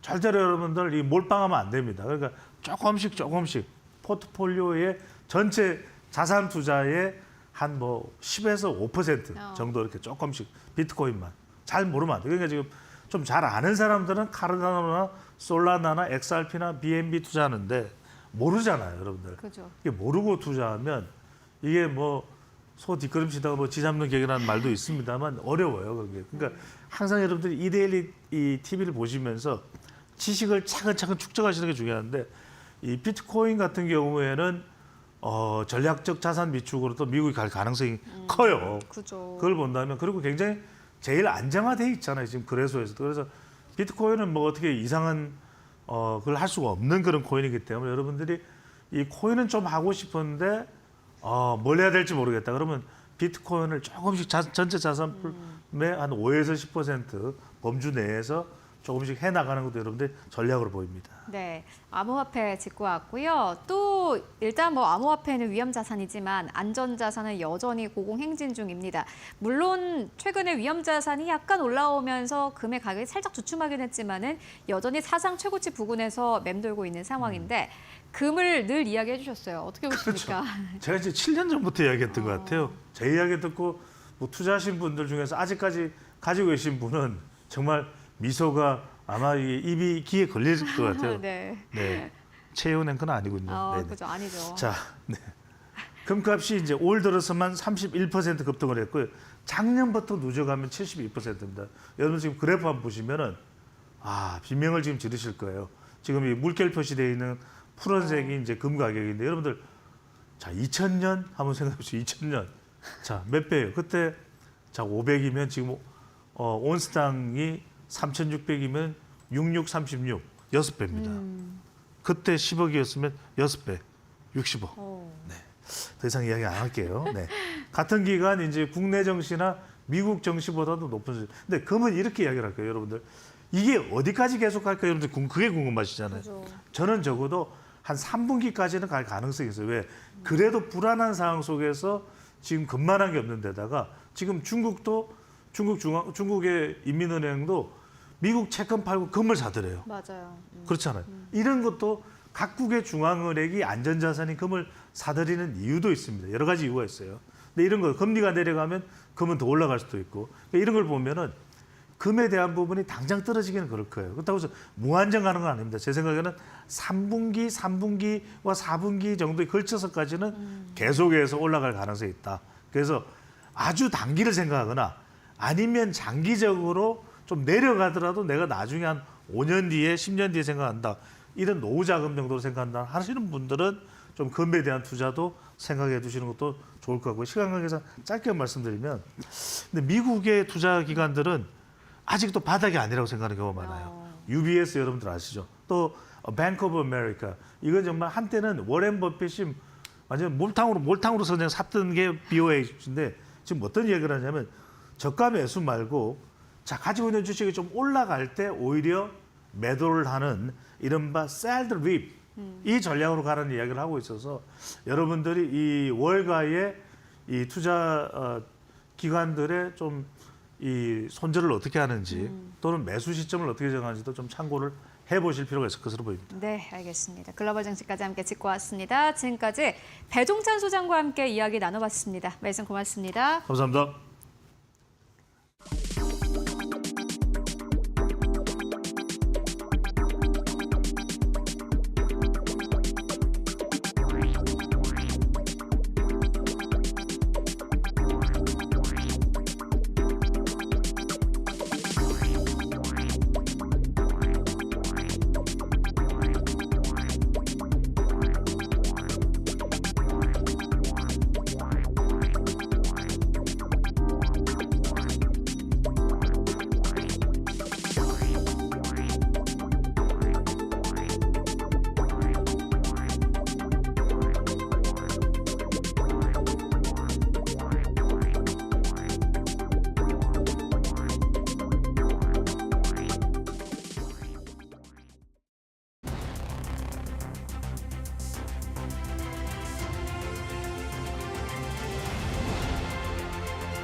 마켓 무버입니다. 1분기 어닝 시즌의 문이 활짝 열린 가운데 업종 내 대표적인 기업들의 실적이 속속들이 공개되고 있습니다. 유틸리티 업종의 경우에는 그간 실적 부진의 늪에 빠져 있었기 때문에 실적 개선에 대한 기대감도 조금씩 올라오고 있는데요. 이번에는 대신증권의 분석 통해서 실적의 방향성 가늠해 보도록 하겠습니다. 먼저 한국전력입니다. 대신증권에서는 올해 실적 전망치 괜찮게 바라보고 있습니다. 연결 기준으로 매출액이 96조 원대 기록하면서 전년 동기 대비 2.9%가량 성장할 것으로 보고 있고요. 영업이익도 15조 원대 기록하면서 80%대 성장세 이끌어낼 것으로 내다보고 있습니다. 한국전력 지난해의 경우에 아랍에미리트의 원전 사업 관련해서 충당금이 발생한 바 있었는데요. 한수원과 한국전력의 합의 여부에 따라서 이 아랍에미리트 원전 공사비 관련해서 추가적인 충당금이 발생할 가능성 남아 있습니다. 그래도 아랍에미리부터 환입을 받게 된다면 이것이 또 추가적인 수익으로도 인식될 수 있을 것으로 보입니다. 그리고 올해부터 이어져 온 환율 상승 효과가 실적에 또 발목을 잡는 모양새였는데요. 이런 환율 상승 효과가 유가와 석탄 가격의 하락으로 대부분 상쇄될 것이라는 전망도 함께 제시했습니다. 이렇게 실적이 괜찮을 것으로 전망되고 있는데도 주가가 부진부진했던 이유는 바로 배당금 관련 불확실성이었는데요. 2024년 배당 결정으로 불확실성이 어느 정도 해소됐다는 평가도 함께 제시했습니다. 현재 주가 기준으로 봤을 때 배당 수익률 7.6% 정도로 예상이 된다라는 점 강조를 했고요. 올해를 기점으로 2026년, 27년까지 배당금, 배당 수익률 모두 이렇게 우상향할 것이라는 전망 제시하고 있습니다. 투자 의견 매수에 목표 주가 33,000원까지 바라보고 있고요. 전기요금 인상 가능성도 올해 4분기께 있는 만큼 투자 포인트로 볼 수 있다라는 의견 제시했습니다. 또 다른 유틸리티 기업 다음 장에서 만나보시죠. 한국가스공사에 대한 의견입니다. 역시 대신증권에서 내놓은 리포트에 따르면 영업이익 2.6조 원대로 전년 동기 대비 13% 감소하게 됐는데 정상적인 실적이라는 평가 받아갑니다. 가스 가격 하락 등에도 모잠비크 KGM 프로젝트의 온기 반영 등으로 영업이익이 개선될 것으로 보이고요. 뿐만 아니라 여기에 더해서 하반기에 캐나다 LNG 생산 본격화도 긍정적인 요소가 될 것으로 나타나고 있습니다. 해외 자원개발 프로젝트가 상당히 순항하고 있다는 평가를 내릴 수 있을 텐데요. 뿐만 아니라 미수금, 평균 미수금 등이 감소하게 되면서 올해부터는 미수금과 금융비용 등이 감소할 것으로도 예상이 되고 있습니다. 역시나 배당 성향 관련해서 불확실성이 좀 있었는데 이제는 이것이 매력으로 탈바꿈할 것이라는 전망 함께 내놨습니다. 이번 주에 공기업 배당 관련 정부 협의처에서 배당 성향을 결정할 예정인데요. 이 배당 성향이 적어도 25% 정도로는 결정될 것으로 전망했고요. 이에 따른 배당 수익률 6% 정도는 가능할 것이라는 전망을 내놨습니다. 투자 의견 매수와 함께 목표 주가 5만 원까지 바라봤는데요. 역시나 실적에 또 트리거가 될 만한 가스 비용에 관련해서는 하반기쯤 이야기가 나올 수 있을 것이라는 의견도 함께 덧붙였습니다. 유틸리티 업종 이제는 좀 실적 개선세가 눈에 보이는 만큼 업종원에서 투자 전략도 함께 고민해 보시기 바라겠습니다. 마켓무버 전해드렸습니다. 네, 이어서 오늘 시장에서 핫한 이슈와 기업들 함께 이야기 나눠보도록 하겠습니다. 오늘도 모셨습니다. 지신포의 박근호 이사 모시고 이야기 나눠보도록 하겠습니다. 안녕하십니까? 안녕하십니까? 네, 이사님과 오늘도 시장 이야기 해보도록 하겠습니다. 사실 오늘은 좀 관세에 대한 협상 기다리고 있기 때문에 시장 자체가 좀 보합권에서 거래가 되고 있습니다. 외국인과 기관의 수급은 약간 아쉽긴 합니다만은 오늘 빅 이벤트가 굉장히 많죠. 어떠한 이슈로 이야기 나눠보면 좋을까요? 지금 바로 주제 공개해 보도록 하겠습니다. 네, 1분기 실적 시즌이 본격화됐습니다. 저희 장중에 또 파이널샷 진행하는 중에도 현대차가 실적을 발표를 했고 오늘 장 초반에는 SK하이닉스가 실적을 발표를 했고 보니까 다트 기준으로 방금 전에는 OCI 홀딩스가 실적 발표했고 포스코 홀딩스도 역시나 마찬가지로 실적 발표했고 어제 또 장 마감 이후에는 삼성 바이오로직스가 실적을 발표하기도 했습니다.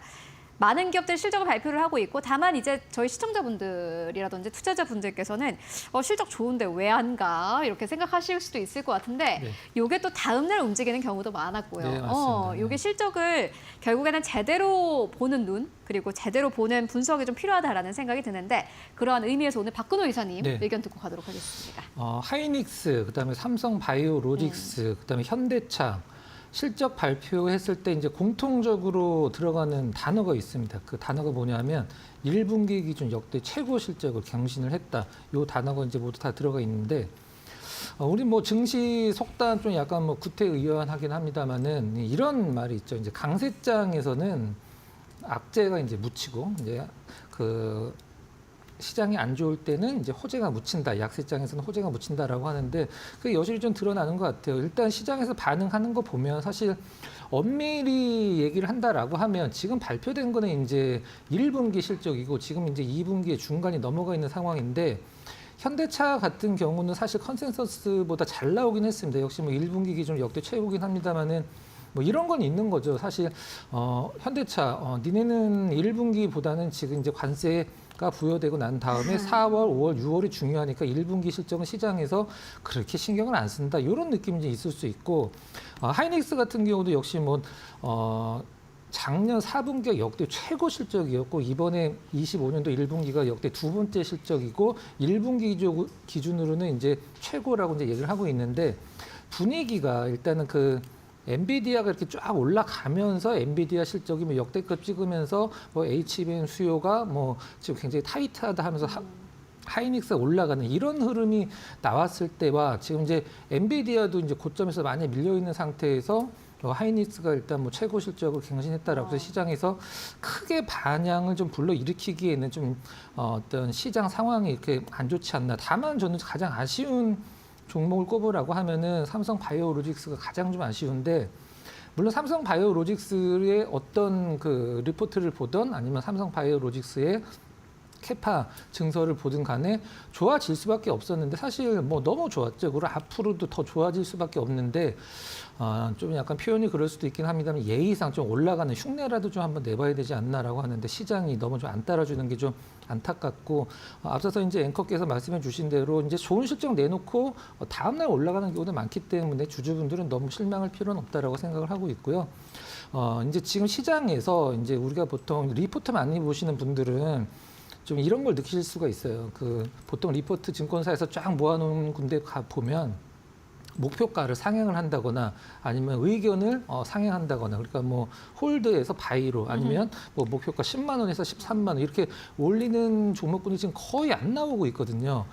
정말 몇 개에 국한돼서 이제 나오고 있는데 그런 부분들 몇 개 좀 말씀드리면 뭐 하나 에어로스페이스는 사실 이게 뭐 어디까지 올라갈지는 모르긴 하겠습니다만 이게 약간 네. 하나 에어로스페이스는 이게 저희가 지금 실적을 보고 이야기하는 게 맞나 싶을 정도 이런 종목 있으면 너무 좋죠 저희는. 네, 동감입니다. 네, 그다음에 근데 이게 네. 가능할까라는 생각이 들긴 하더라고요. 맞습니다. 이제 증권사에서 올리고 있는 몇 개 안 되는 종목 중에 하나 에어로스페이스가 가장 많이 나오고 있고 앞에서 이제 속이는 유틸 쪽에서 이제 한국전력 그다음에 반도체 쪽에서는 원익 IPS는 이제 원익 IPS는 지금 뭐 2분기 실적이 굉장히 좋아질 것이다라는 증권사와 오히려 다운될 것이라는 증권사가 이제 양분에 있는 상황인데 저도를 하나 꼽으라고 한다라고 하면 저는 좀 약간 의외일 수도 있지만 오히려 증권 제도권 쪽에서 굉장히 지금 호평 일색인 종목이 하나 있습니다. 이제 이마트인데 이마트가 진짜 놀랍습니다. 네, 이제 뭐 과거의 이마트가 아니라고 얘기를 할 정도로 이제 이마트를 왜 좋게 보냐면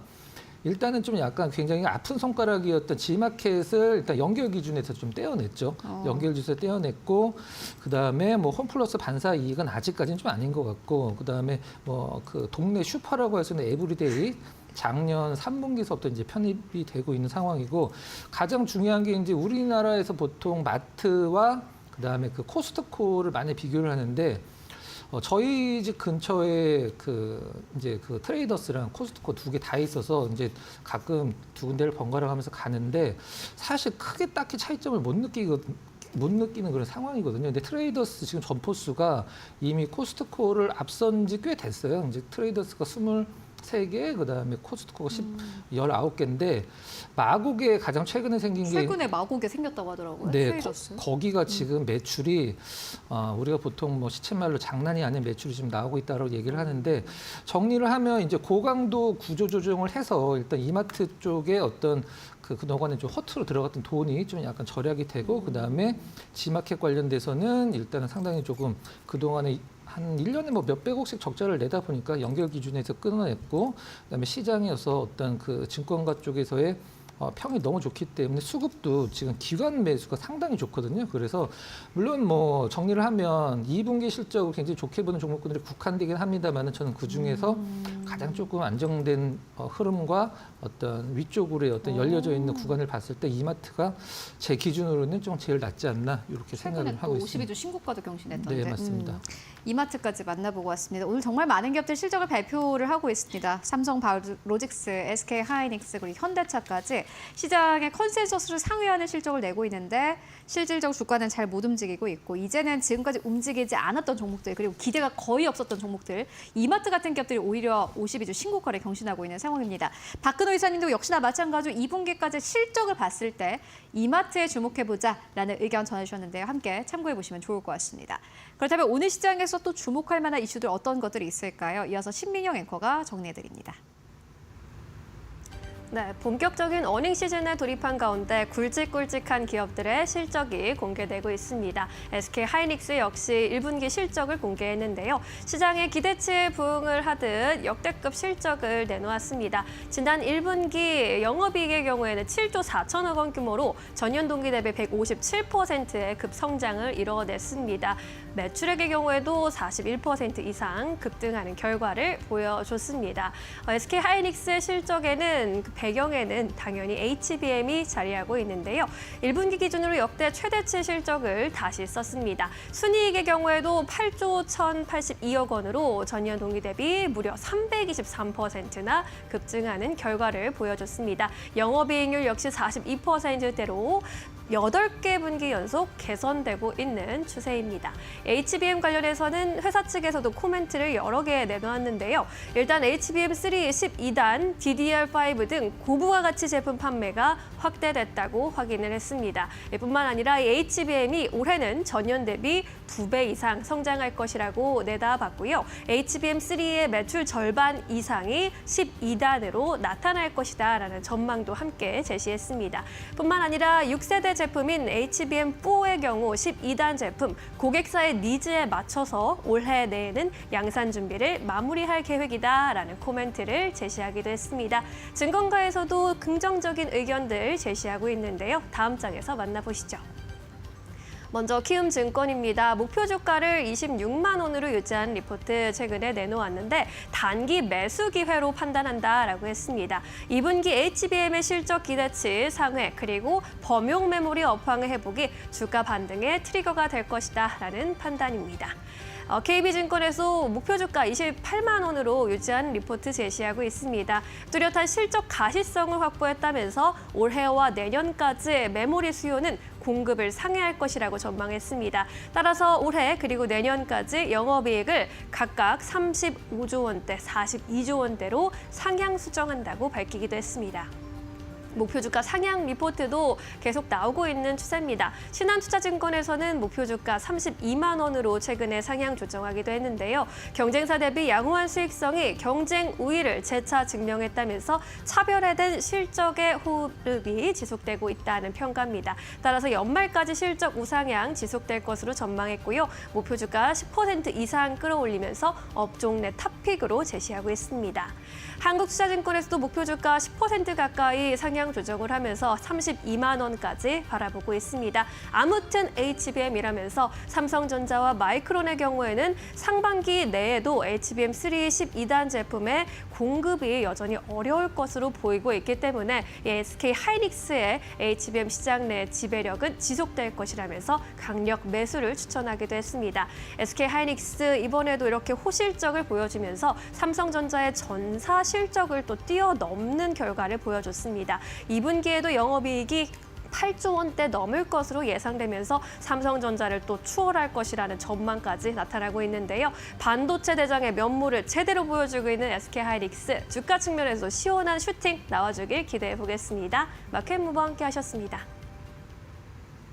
네, 이어서 오늘 시장에서 움직이는 기업들 하나하나 살펴보도록 하겠습니다. 박건우 이사님께서 오늘 첫 번째 기업으로 동서를 가지고 오셨어요. 주가가 5% 이상 급등세 나타내고 있습니다. 26,750원대에서 거래가 되고 있는데 이 기업 어떻게 보고 계십니까? 네, 동서가 오늘 시장 대비해서 상당히 좀 흐름이 괜찮은데 딱히 오늘 왜 오른다라는 것은 사실 시장에서 나오는 어떤 그 이슈는 없는 상황이고요.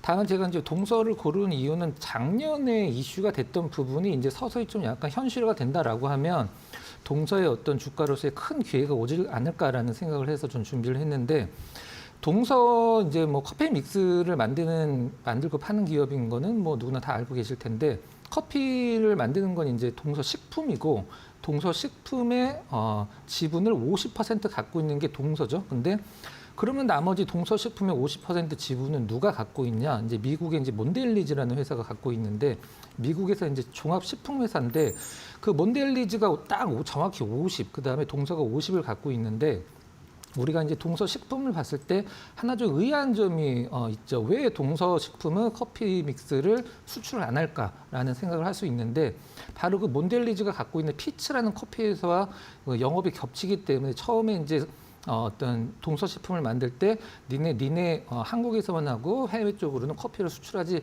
말라라고 해서 수출을 못 하고 있거든요. 근데 그 커피 믹스를 해외로 수출을 하면 과연 얼마나 수출이 될까라고 생각을 하실 수도 있는데 지금 이디야 같은 데서는 커피 믹스를 실질적으로 만들어서 해외 쪽으로 수출을 굉장히 많이 하고 있거든요. 벌써 600만 개 이상이 수출이 됐다라고 하는데 차트 잠깐 보면서 말씀을 드려보도록 하겠습니다. 얼마 전에 이제 커피 믹스 가격도 올랐는데 커피 믹스는 커피, 원두, 그다음에 설탕, 그다음에 우리가 얘기하는 프리마라고 얘기하는 크림 이제 세 개로 구성이 되어 있는데 지금 설탕이랑 이 파뮤로 만드는 프리마, 프림 그러니까 우리말 프림이라고 올린 크림이죠. 이거 두 개는 가격이 엄청나게 내려가 있는 상황이고 커피 원두만 지금 고공권 행진하고 있는 상황인데 일단은 뭐 커피만 내려간다라고 하면 가격을 오른 상태에서 원자재 가격이 내려가기 때문에 좋은 거고 작년 10월 달에 동서가 상한가를 간 적이 있습니다. 이때 이제 왜 상한가를 갔냐면 이때 제가 말씀드린 이제 미국의 몬델리츠가 피치 커피를 지분을 팔았습니다. 그러니까 바꿔서 얘기를 하면은 이제 그 동서는 이제 그 반씩 그 어떤 지분을 갖고 있는 몬델리츠가 커피 사업을 팔았기 때문에 해외 쪽으로 수출해도 된다라는 분석이 나오면서 이제 상한가를 기록하고 조금 더 작년 10월 달까지 상승세를 보였었는데 저는 이게 현실화가 된다라고 하면 실질적으로 동서를 보는 시장의 시선 굉장히 좀 약간 안정적이지만 큰 성장이 없는 기업이라는 것을 물론 단기간에 뭐 수출이 많이 되지는 않긴 하겠습니다만은 동서 시장이 동서를 보는 시선이 많이 바뀔 거라고 생각을 하고 있거든요. 아직 준비를 안 하고 있는 건지 아니면은 뭐 생각이 없는 건지는 모르긴 하겠습니다만은 동서 입장에서는 동서 식품 입장에서는 이 커피 믹스 해외 수출하면 저는 한 단계 좀 주가랑 실적이 좀 레벨업 될 것이라고 생각을 하고 있고 시장에서도 그걸 굉장히 기다리고 있는 부분이기 때문에 계속적으로 좀 지켜보면서 동서를 보시기 바랍니다. 네, 동서 만나보고 왔습니다. 일단 뭐 실적에 대해서는 뭐 거의 부담감도 없고 믿고 가는 기업이지 않을까 하는 생각 드는데요. 앞으로 주가를 함께 체크해 보시면 좋을 것 같고 그래서 두 번째 기업 바로 만나보도록 하겠습니다. 현대무백스를 가지고 오셨는데 오늘 6% 넘게 뛰고 있고 보니까는 외국인 수급이 계속해서 들어왔고 보니까는 이 기업 같은 경우에는 10거래일 전에 3,200원이었어요. 근데 오늘 보니까 4,300원입니다. 이런 기업을 왜 놓쳤을까요? 그러게요. 저희 반성해야 될 것 같아요.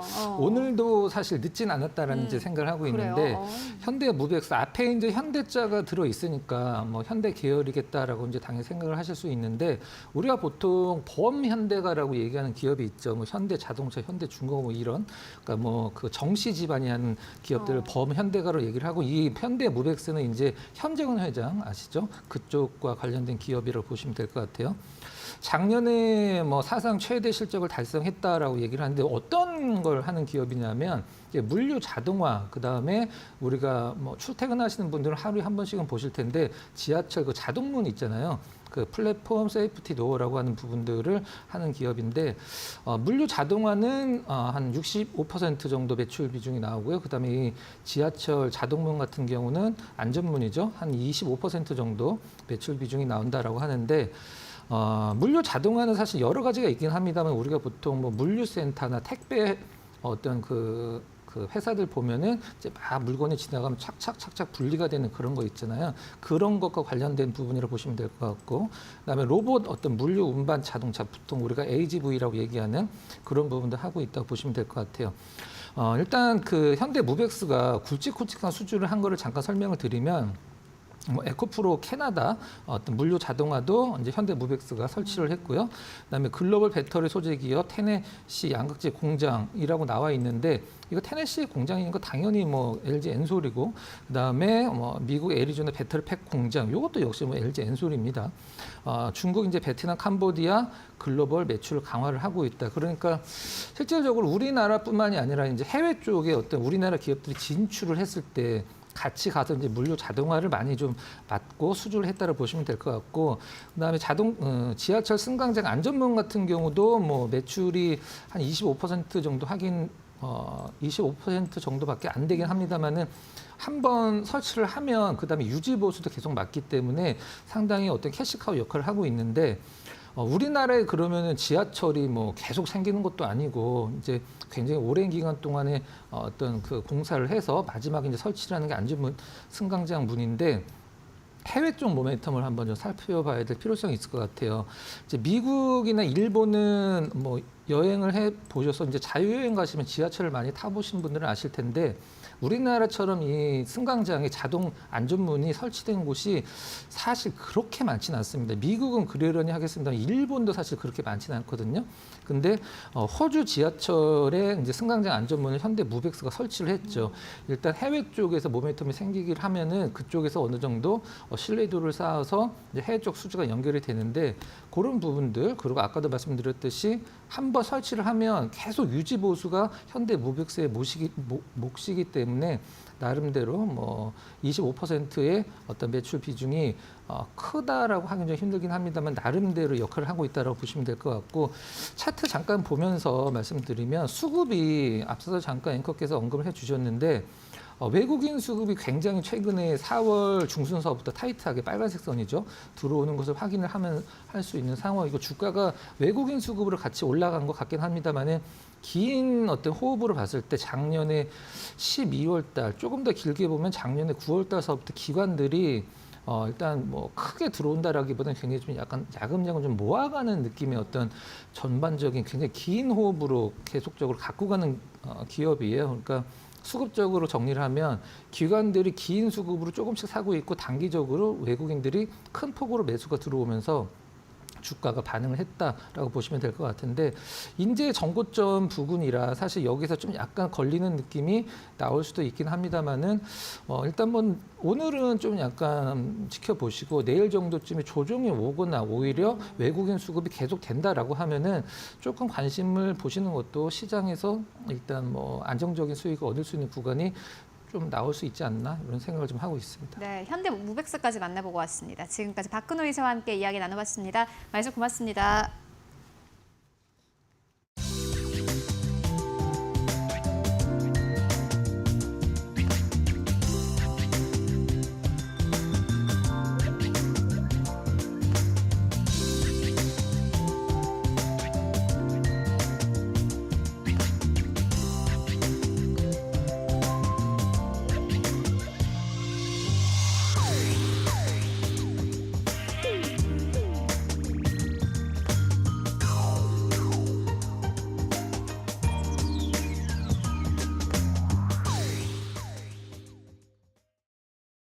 네, 마감 전략 세워보도록 하겠습니다. SK증권 2000 PB센터로 가보도록 하겠습니다. 서영원 차장 연결되어 있습니다. 안녕하십니까?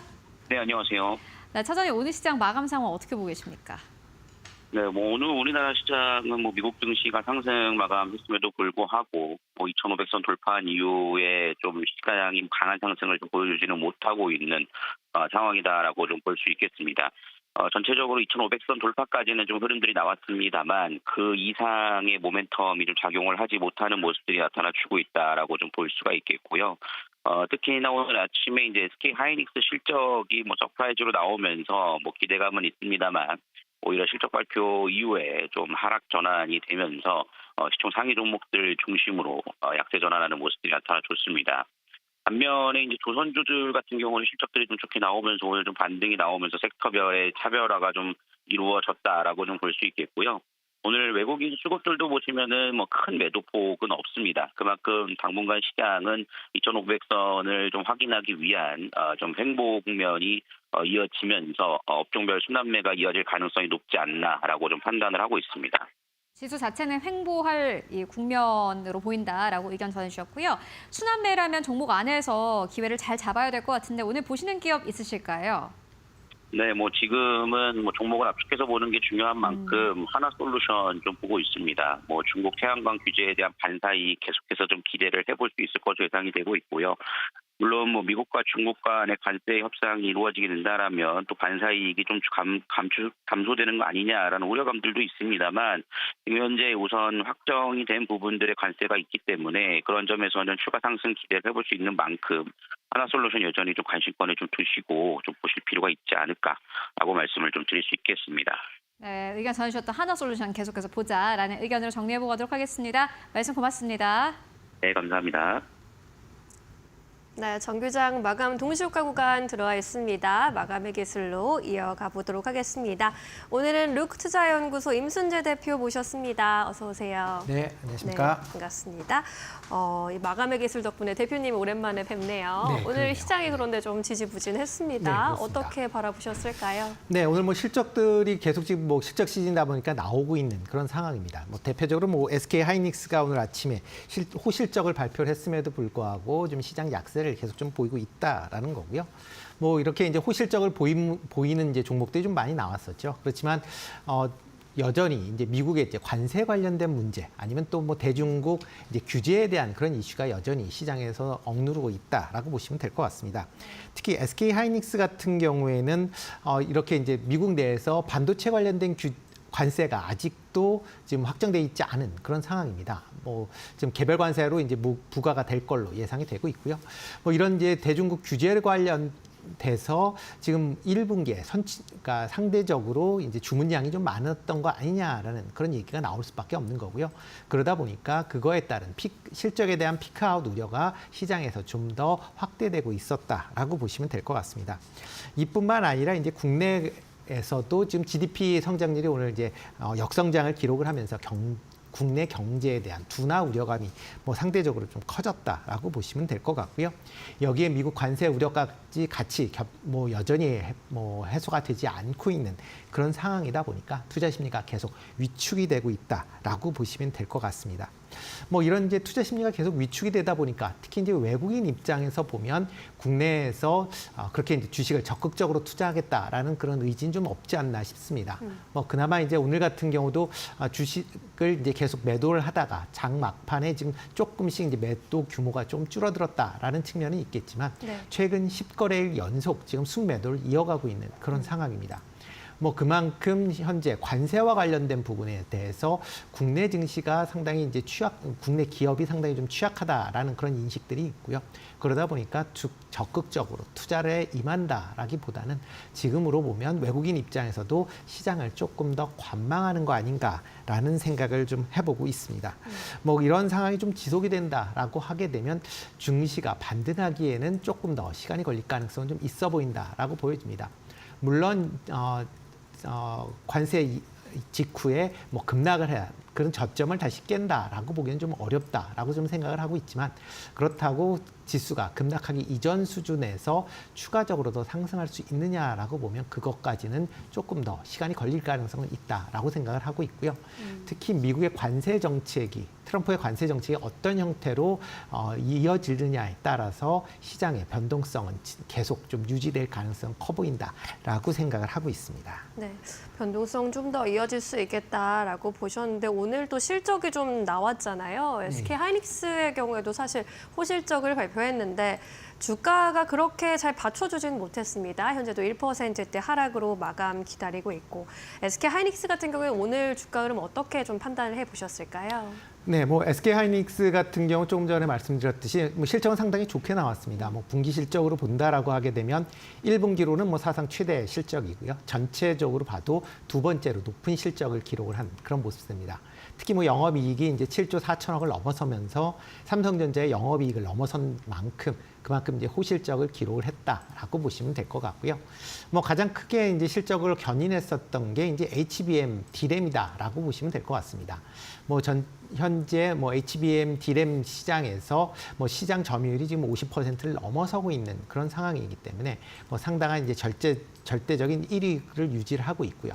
특히 지금 HBM 중에서 이제 고사양이라고 불리는 HBM3E D램에 대해서 뭐 안정적인 그런 이제 판매처를 확보하고 있는 그런 상황입니다. 지금 뭐 분위기로 봐선 2분기에도 아마 2분기에도 전체 매출 중에 한 50% 넘게가 HBM D램과 관련된 매출일 것이다라는 게 이제 회사 측 관측인 거고요. 그렇다라고 하게 되면 기업의 이런 실적세는 계속 좋은 흐름세가 이어질 걸로 그렇게 예상을 하고 있습니다. 그렇지만 지금 가장 이제 걱정되는 게 이렇게 이제 1분기 실적이 비수기임에도 대해서 상당히 좋게 나타났다라는 걸 보면 그만큼 현재 미국이 보이고 있는 관세 정책이나 아니면 대중국 이제 반도체 수출 규제에 대해서 이거를 이제 모면하기 위해서 먼저 선주문 들어갔었던 물량이 많지 않겠느냐라는 그런 이제 사람들의 이제 의구심이 같이 나오는 거고요. 이런 의구심 때문에 그렇다라고 하게 되면 2분기 이후에 본격적인 관세 그리고 대중국 반도체 수출 규제가 있다라고 하게 되면 그만큼 이제 매출 측면에서 성장세가 좀 줄어들지 않을까라는 우려가 같이 나와 있다라고 보시면 되겠습니다. 알겠습니다. 하이닉스에 대한 분석까지 함께 들어봤습니다. 코스피가 현재도 소폭 하락하면서 2,520선 초반에서 움직이고 있습니다. 코스닥의 경우에도 보합권에서 나타나고 있고요. 오늘 보합권 흐름 계속 이어갔습니다. 수급 보시면 외국인이 10거래일 연속 유가증권시장에서 매도 우위를 기록하면서 오늘도 팔자 이어갔고요. 기관도 순매도로 돌아서면서 지수에 좀 하방 압력을 줬습니다. 코스닥도 마찬가지였고요. 우리 시장 마감해 보겠습니다.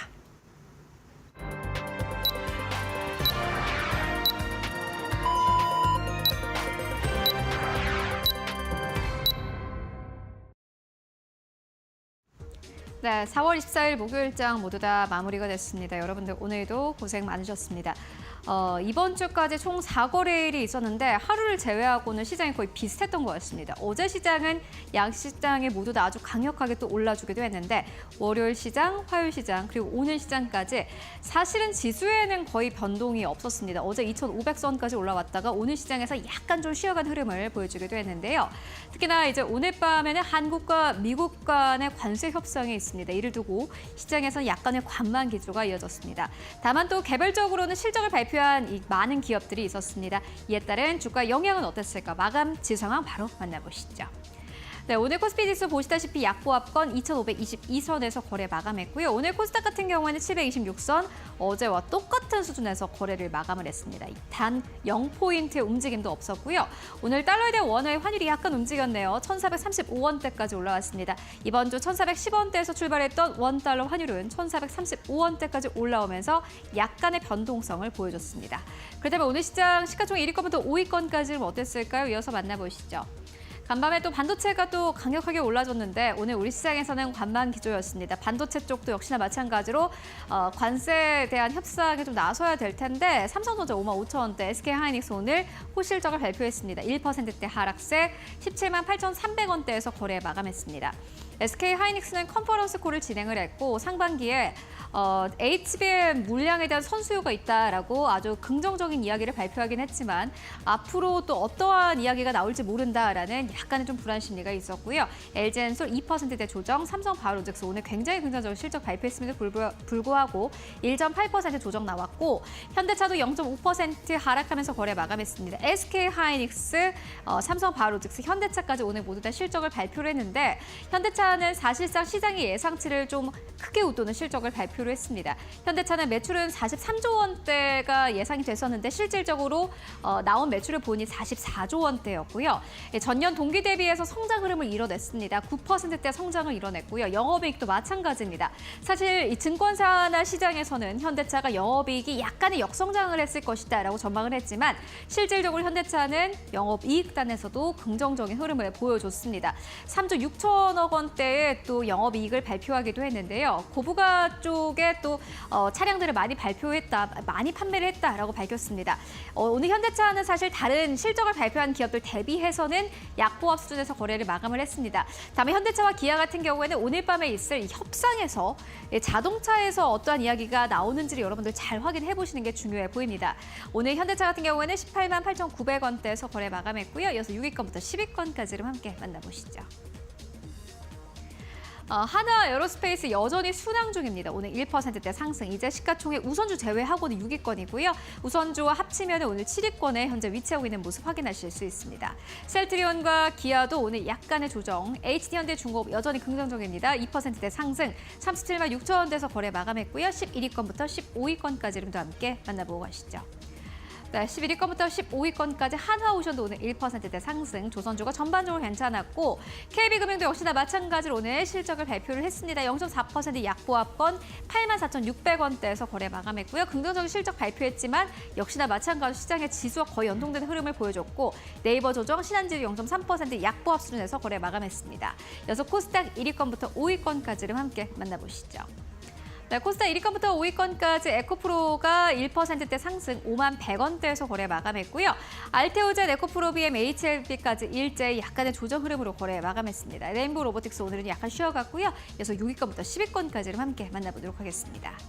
1위권부터 5위권까지 사실상 거의 움직임 없었던 가운데 6위권부터 10위권까지 함께 만나보시면은 휴젤 쪽으로 오늘 특히나 수급이 아주 강력하게 들어왔는데 휴젤 2%대 상승, 파마리서치도 역시나 마찬가지로 오늘 수급 아주 강력하게 들어왔죠. 4.8% 넘게 상승하면서 37만 5천 원대까지 올라갔고요. 클래시스 2.5% 넘게 상승 탄력 나왔습니다. 이외에 리가켄바이오 0.2% 약보합권, 팩트론 오늘 2%대 조정 받으면서 다시 한번 시가총액 9위권까지 빠진 흐름 보여주고 있습니다. 17만 4,200원대에서 종가 형성했습니다. 네, 지금까지 코스피 코스닥 마감 상황 함께 살펴보고 왔습니다.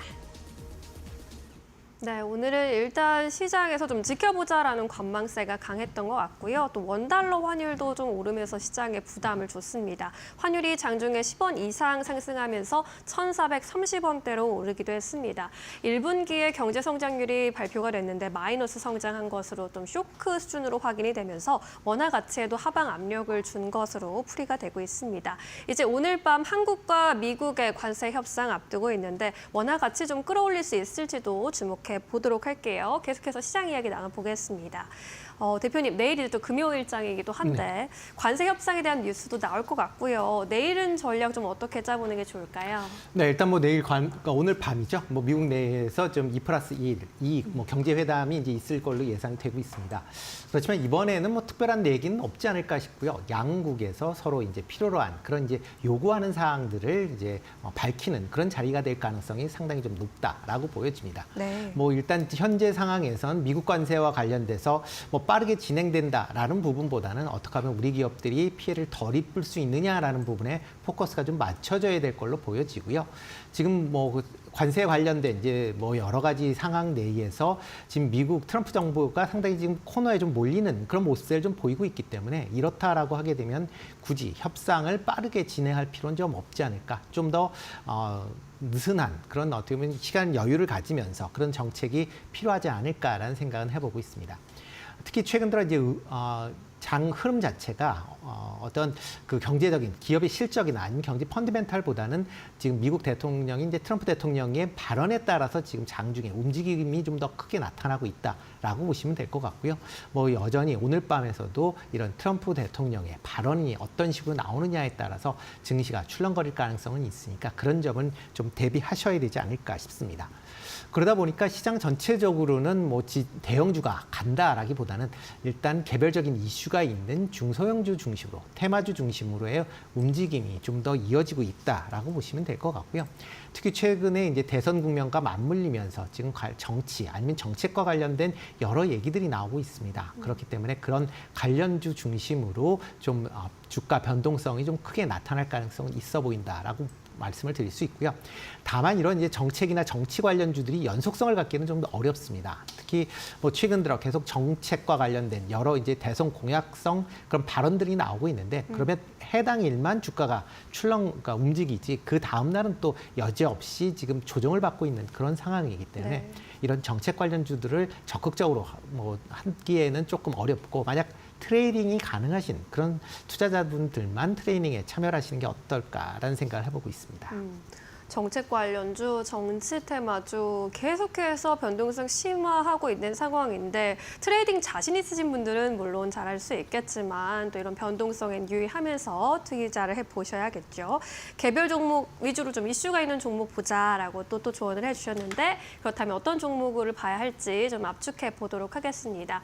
내일장에 만약에 시초가로 공략을 해본다면요. 어떤 종목을 좀 해보는 게 좋을까요? 네, 뭐 반도체 관련된 종목들 여전히 좀 관심 있게 좀 보셔야 되지 않을까 싶습니다. 네. 물론 반도체에 대한 그런 이제 대중국 규제에 대한 이슈가 계속 좀 남아 있는 그런 상황이다라고는 보여지지만 그렇지만 이제 AI가 계속 확대가 되면서 AI 관련된 그런 반도체 관련된 종목들은 단기적인 조정을 받은 이후에는 다시 상승할 여력이 충분히 있다라고 보시면 될 것 같습니다.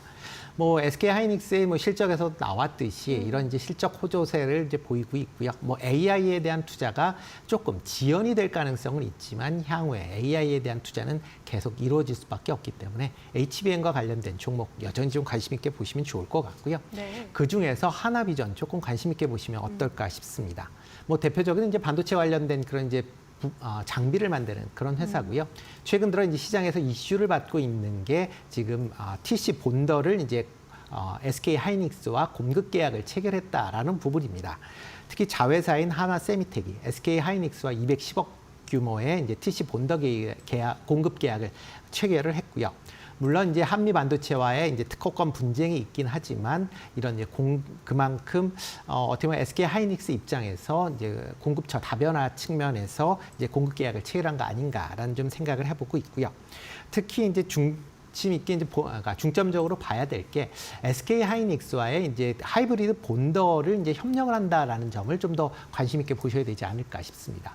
현재 HBM 뭐 3E 아니면 4D램까지 해서 12단까지는 TC 본더를 사용해서 충분히 제작을 할 수가 있습니다. 그렇지만 16단으로 넘어간다라고 하게 되면 TC 본더를 더 이상 사용할 수 없기 때문에 하이브리드 본더로 넘어가야 된다라고 보시면 될 것 같습니다.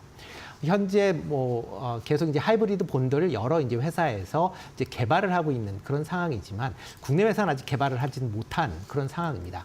그 와중에 SK 하이닉스와 지금 하나비전의 이제 하나세미텍이 같이 협력을 통해서 하이브리드 본더를 개발하고 있다라고 보시면 될 것 같습니다. 네. 특히 이제 최근에 한미 반도체와 SK 하이닉스 간에 이제 약간의 이제 다툼이 좀 있습니다. 특히 이런 이제 TC 본더의 이제 공급 다변화에 대한 이제 불만 사항 때문에 이제 나왔다라고 얘기를 하고 있는데요. 그렇다라고 하게 되면 하이브리드 본더로 넘어간다라고 했을 때 하이브리드 본더를 먼저 공급하는 회사가 아마 향후에 이런 이제 하이브리드 본더 시장을 장악할 수 있다라고 보여지고요. 그런 관점에서 보면 한미 반도체보다는 하나비전이 가능성이 좀 더 높다라고 보여지고요. 그렇다라고 하게 되면 그런 관점에서 하나비전 좀 관심 있게 보시면 좋을 것 같고요. 특히 하나비전 같은 경우는 이제 사업부가 여러 개가 있는데 그 중에서 이제 시큐리티 사업부가 있습니다. 하나비전이 이제 CCTV를 통한 이제 감시 장비에 대한 영상 보안 솔루션에 상당한 강점을 갖고 있기 때문에 최근 글로벌 전체적으로 CCTV에 대한 수요가 증가하면서 실적도 개선될 부분이 있다라고 보여집니다. 그러면 시큐리티 부분, 그다음에 반도체 장비 부분 모두 실적이 좋아지지 않을까라는 기대를 해보고 있고요. 이런 관점으로 인해서 오늘까지 지금 외국인이 7거래일 연속 지금 순매수를 하면서 33만 주 가까운 지금 순매수를 보이고 있습니다. 네. 그만큼 외국인들이 관심을 갖고 있다라는 점에서 좀 관심을 갖고 좀 보시면 어떨까라는 생각을 해보고 있습니다. 네. 한화비전에 대한 이야기 주셨습니다. 가격 전략은 그럼 어떻게 가져가 보는 게 좋을까요? 네, TC 본더를 이제 공급한다라는 것 때문에 최근에 이제 급등을 한번 했다가 그 위에 조금 조정을 받고 있습니다. 그래서 지금 그 옆으로 이제 조금 횡보를 하고 있는데요. 최근 조정을 받았지만 다시 TC 본더를 공급하는 수준 이상의 주가 수준까지 충분히 상승할 수 있다라고 보여지고요. 최근 조정 장세 때 조금 전에 말씀드렸듯이 외국인이 꾸준히 매수한다라는 것은 그만큼 기술에 대한 부분에 대해서 어느 정도 신뢰를 하고 있는 거 아닌가라는 기대를 좀 같이 해보고 있습니다. 그렇다라고 하게 되면 현재 수준 내에서 충분히 매수를 할 수 있다라고 좀 생각을 하고 있고요. 목표 가격은 전 고점이죠. 6만 4천 원은 장중에 이제 찍은 거니까 종가 기준으로 한 6만 2천 원대까지는 충분히 상승 여력이 있다라고 보시면 될 것 같고요.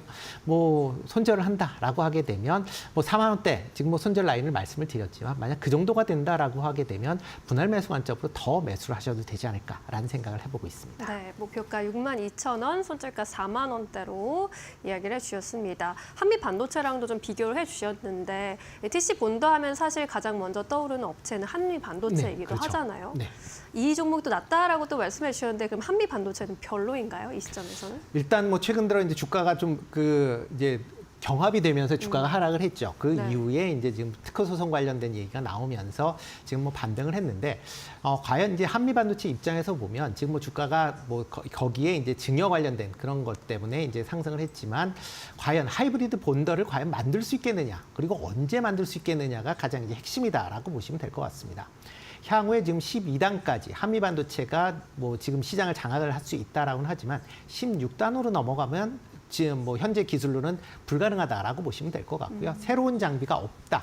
특히 하이브리드 본더의 개발이 늦어지고 있다라고 하게 되면 네. 그만큼 다음번 차기 그런 이제 버전에서는 이제 도태가 될 수밖에 없습니다. 그렇게 되면 지금 열심히 이제 쌓아놓고 있는 상황에서 SK 하이닉스에 대한 그런 이제 의존도가 상당히 높은 상황에서 만약 SK 하이닉스를 놓친다라고 하게 되면 실적을 과연 유지시킬 수 있겠느냐?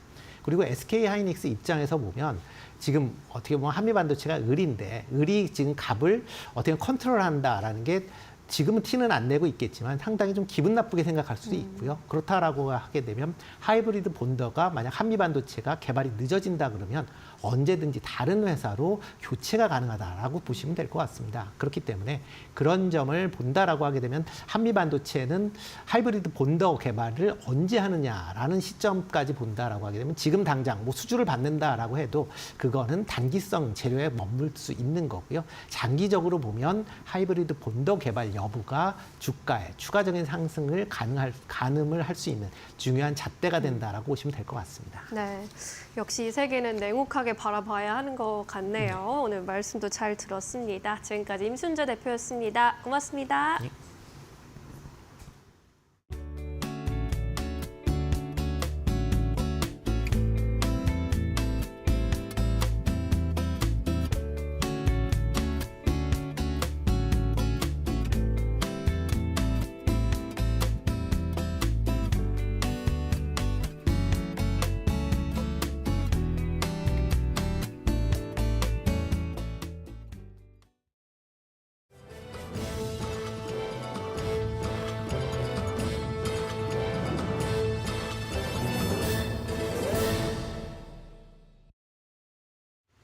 계속해서 이데일리 TV뉴스 전해드립니다. SK하이닉스가 분기 기준 역대 최대 실적을 발표했습니다. 미중 무역 갈등과 IT 수요 회복 지연 등 메모리 업계 불확실성에도 시장 기대를 크게 웃돌았습니다. SK하이닉스는 오늘 올해 1분기 실적을 발표하며 매출은 지난해 같은 기간 대비 41.9% 증가하고 영업이익은 157.8%가 늘어났다고 밝혔습니다. SK하이닉스는 올해 1분기 전체 D램 시장에서 처음으로 삼성전자를 제치고 점유율 1위에 오르기도 했습니다. 한편 이날 호실적 발표에 주가는 장 초반 상승했지만 하락 전환하며 1.49% 하락한 17만 8,300원으로 장을 마감했습니다. 정용진 신세계그룹 회장의 초청으로 도널드 트럼프 미국 대통령의 장남인 도널드 트럼프 주니어가 방한한다는 소식에 신세계그룹 전반의 주가가 강세를 보였습니다. 한국거래소에 따르면 오늘 신세계 INC 주가는 장중 최고 23% 넘게 상승했습니다. 이날 신세계, 이마트, 신세계 인터내셔널 등 그룹주 전반이 강세를 보였습니다. 이는 트럼프 주니어가 내주 정 회장의 초청으로 방한한다는 소식에 따른 것으로 공식 방한은 트럼프 대통령 취임 이후 처음입니다. 이번 방한 기간 동안 트럼프 주니어는 정 회장 외에도 삼성 이재용 회장과 SK 최태원 회장, 현대차 정의선 회장 등을 차례로 만날 예정입니다. 현대차와 베이징차의 합작사인 베이징 현대가 첫 중국형 전기차를 선보인 가운데 현대차가 현지 전동화 전략을 본격화했습니다. 베이징 현대는 최근 상하이에서 열린 오토쇼에서 중국형 전기차 일렉시오를 공개했습니다. 앞서 현대차는 베이징차와 총 1조 5천억 원 규모의 추가 출자에 합의하고 생산 라인 고도화, R&D 강화, 디지털 판매 채널 확대를 진행해왔습니다. 현대차는 중국 내 전동화 전환을 위해 차량 설계 초기부터 현지 기술 기업과 공동 개발해 중국 내 전동화 공급망을 구축해왔으며 올해 전동화 신차를 2종에서 3종가량 출시할 것이라고 함께 밝혔습니다. HD 현대미포가 오늘 컨테이너선 2척에 대한 공급 계약을 체결했다는 소식을 알린 가운데 1분기 영업이익이 흑자 전환되며 장중 신고가를 갱신했습니다. HD 현대미포는 아시아 소재 선사와 1,593억 원 규모의 공급 계약을 체결했다고 오늘 공시했습니다. 이는 최근 HD 현대미포 매출액 대비 약 3% 수준입니다. 한편 HD 현대미포는 지난 1분기 잠정 영업이익이 587억 원으로 전년 동기 대비 흑자 전환했다고 이날 공시했습니다. 이러한 소식에 오늘 HD 현대미포 주가는 장중 52주 신고가를 기록한 15만 700원까지 상승했습니다. LS 일렉트릭이 제주도 지역 개통 안정화를 위한 대용량 에너지 저장 장치 구축 착공식을 개최했습니다. LS 일렉트릭은 지난 23일 제주특별자치도 한리읍에서 PCS 10메가와트 배터리 40메가와트시급 ESS 구축 사업 착공식을 개최했다고 오늘 밝혔습니다. ESS는 생산한 전기를 일시적으로 저장했다 전력이 부족할 때 쓸 수 있는 시스템입니다. LS일렉트릭은 이번 구축을 통해 재생에너지 발전량이 많은 제주 지역에서 전력이 과잉 생산될 때 전기를 저장하고 수요가 급증할 때 공급함으로써 전력 계통 안정화에 기여할 수 있을 것이라고 밝혔습니다. 지금까지 이데일리 TV 뉴스 전해드렸습니다. 네, 오늘 저희가 준비한 소식은 여기까지입니다. 네, 저희는 내일 오후 2시에 다시 인사드리겠습니다. 네, 시청해주신 여러분 모두 고맙습니다.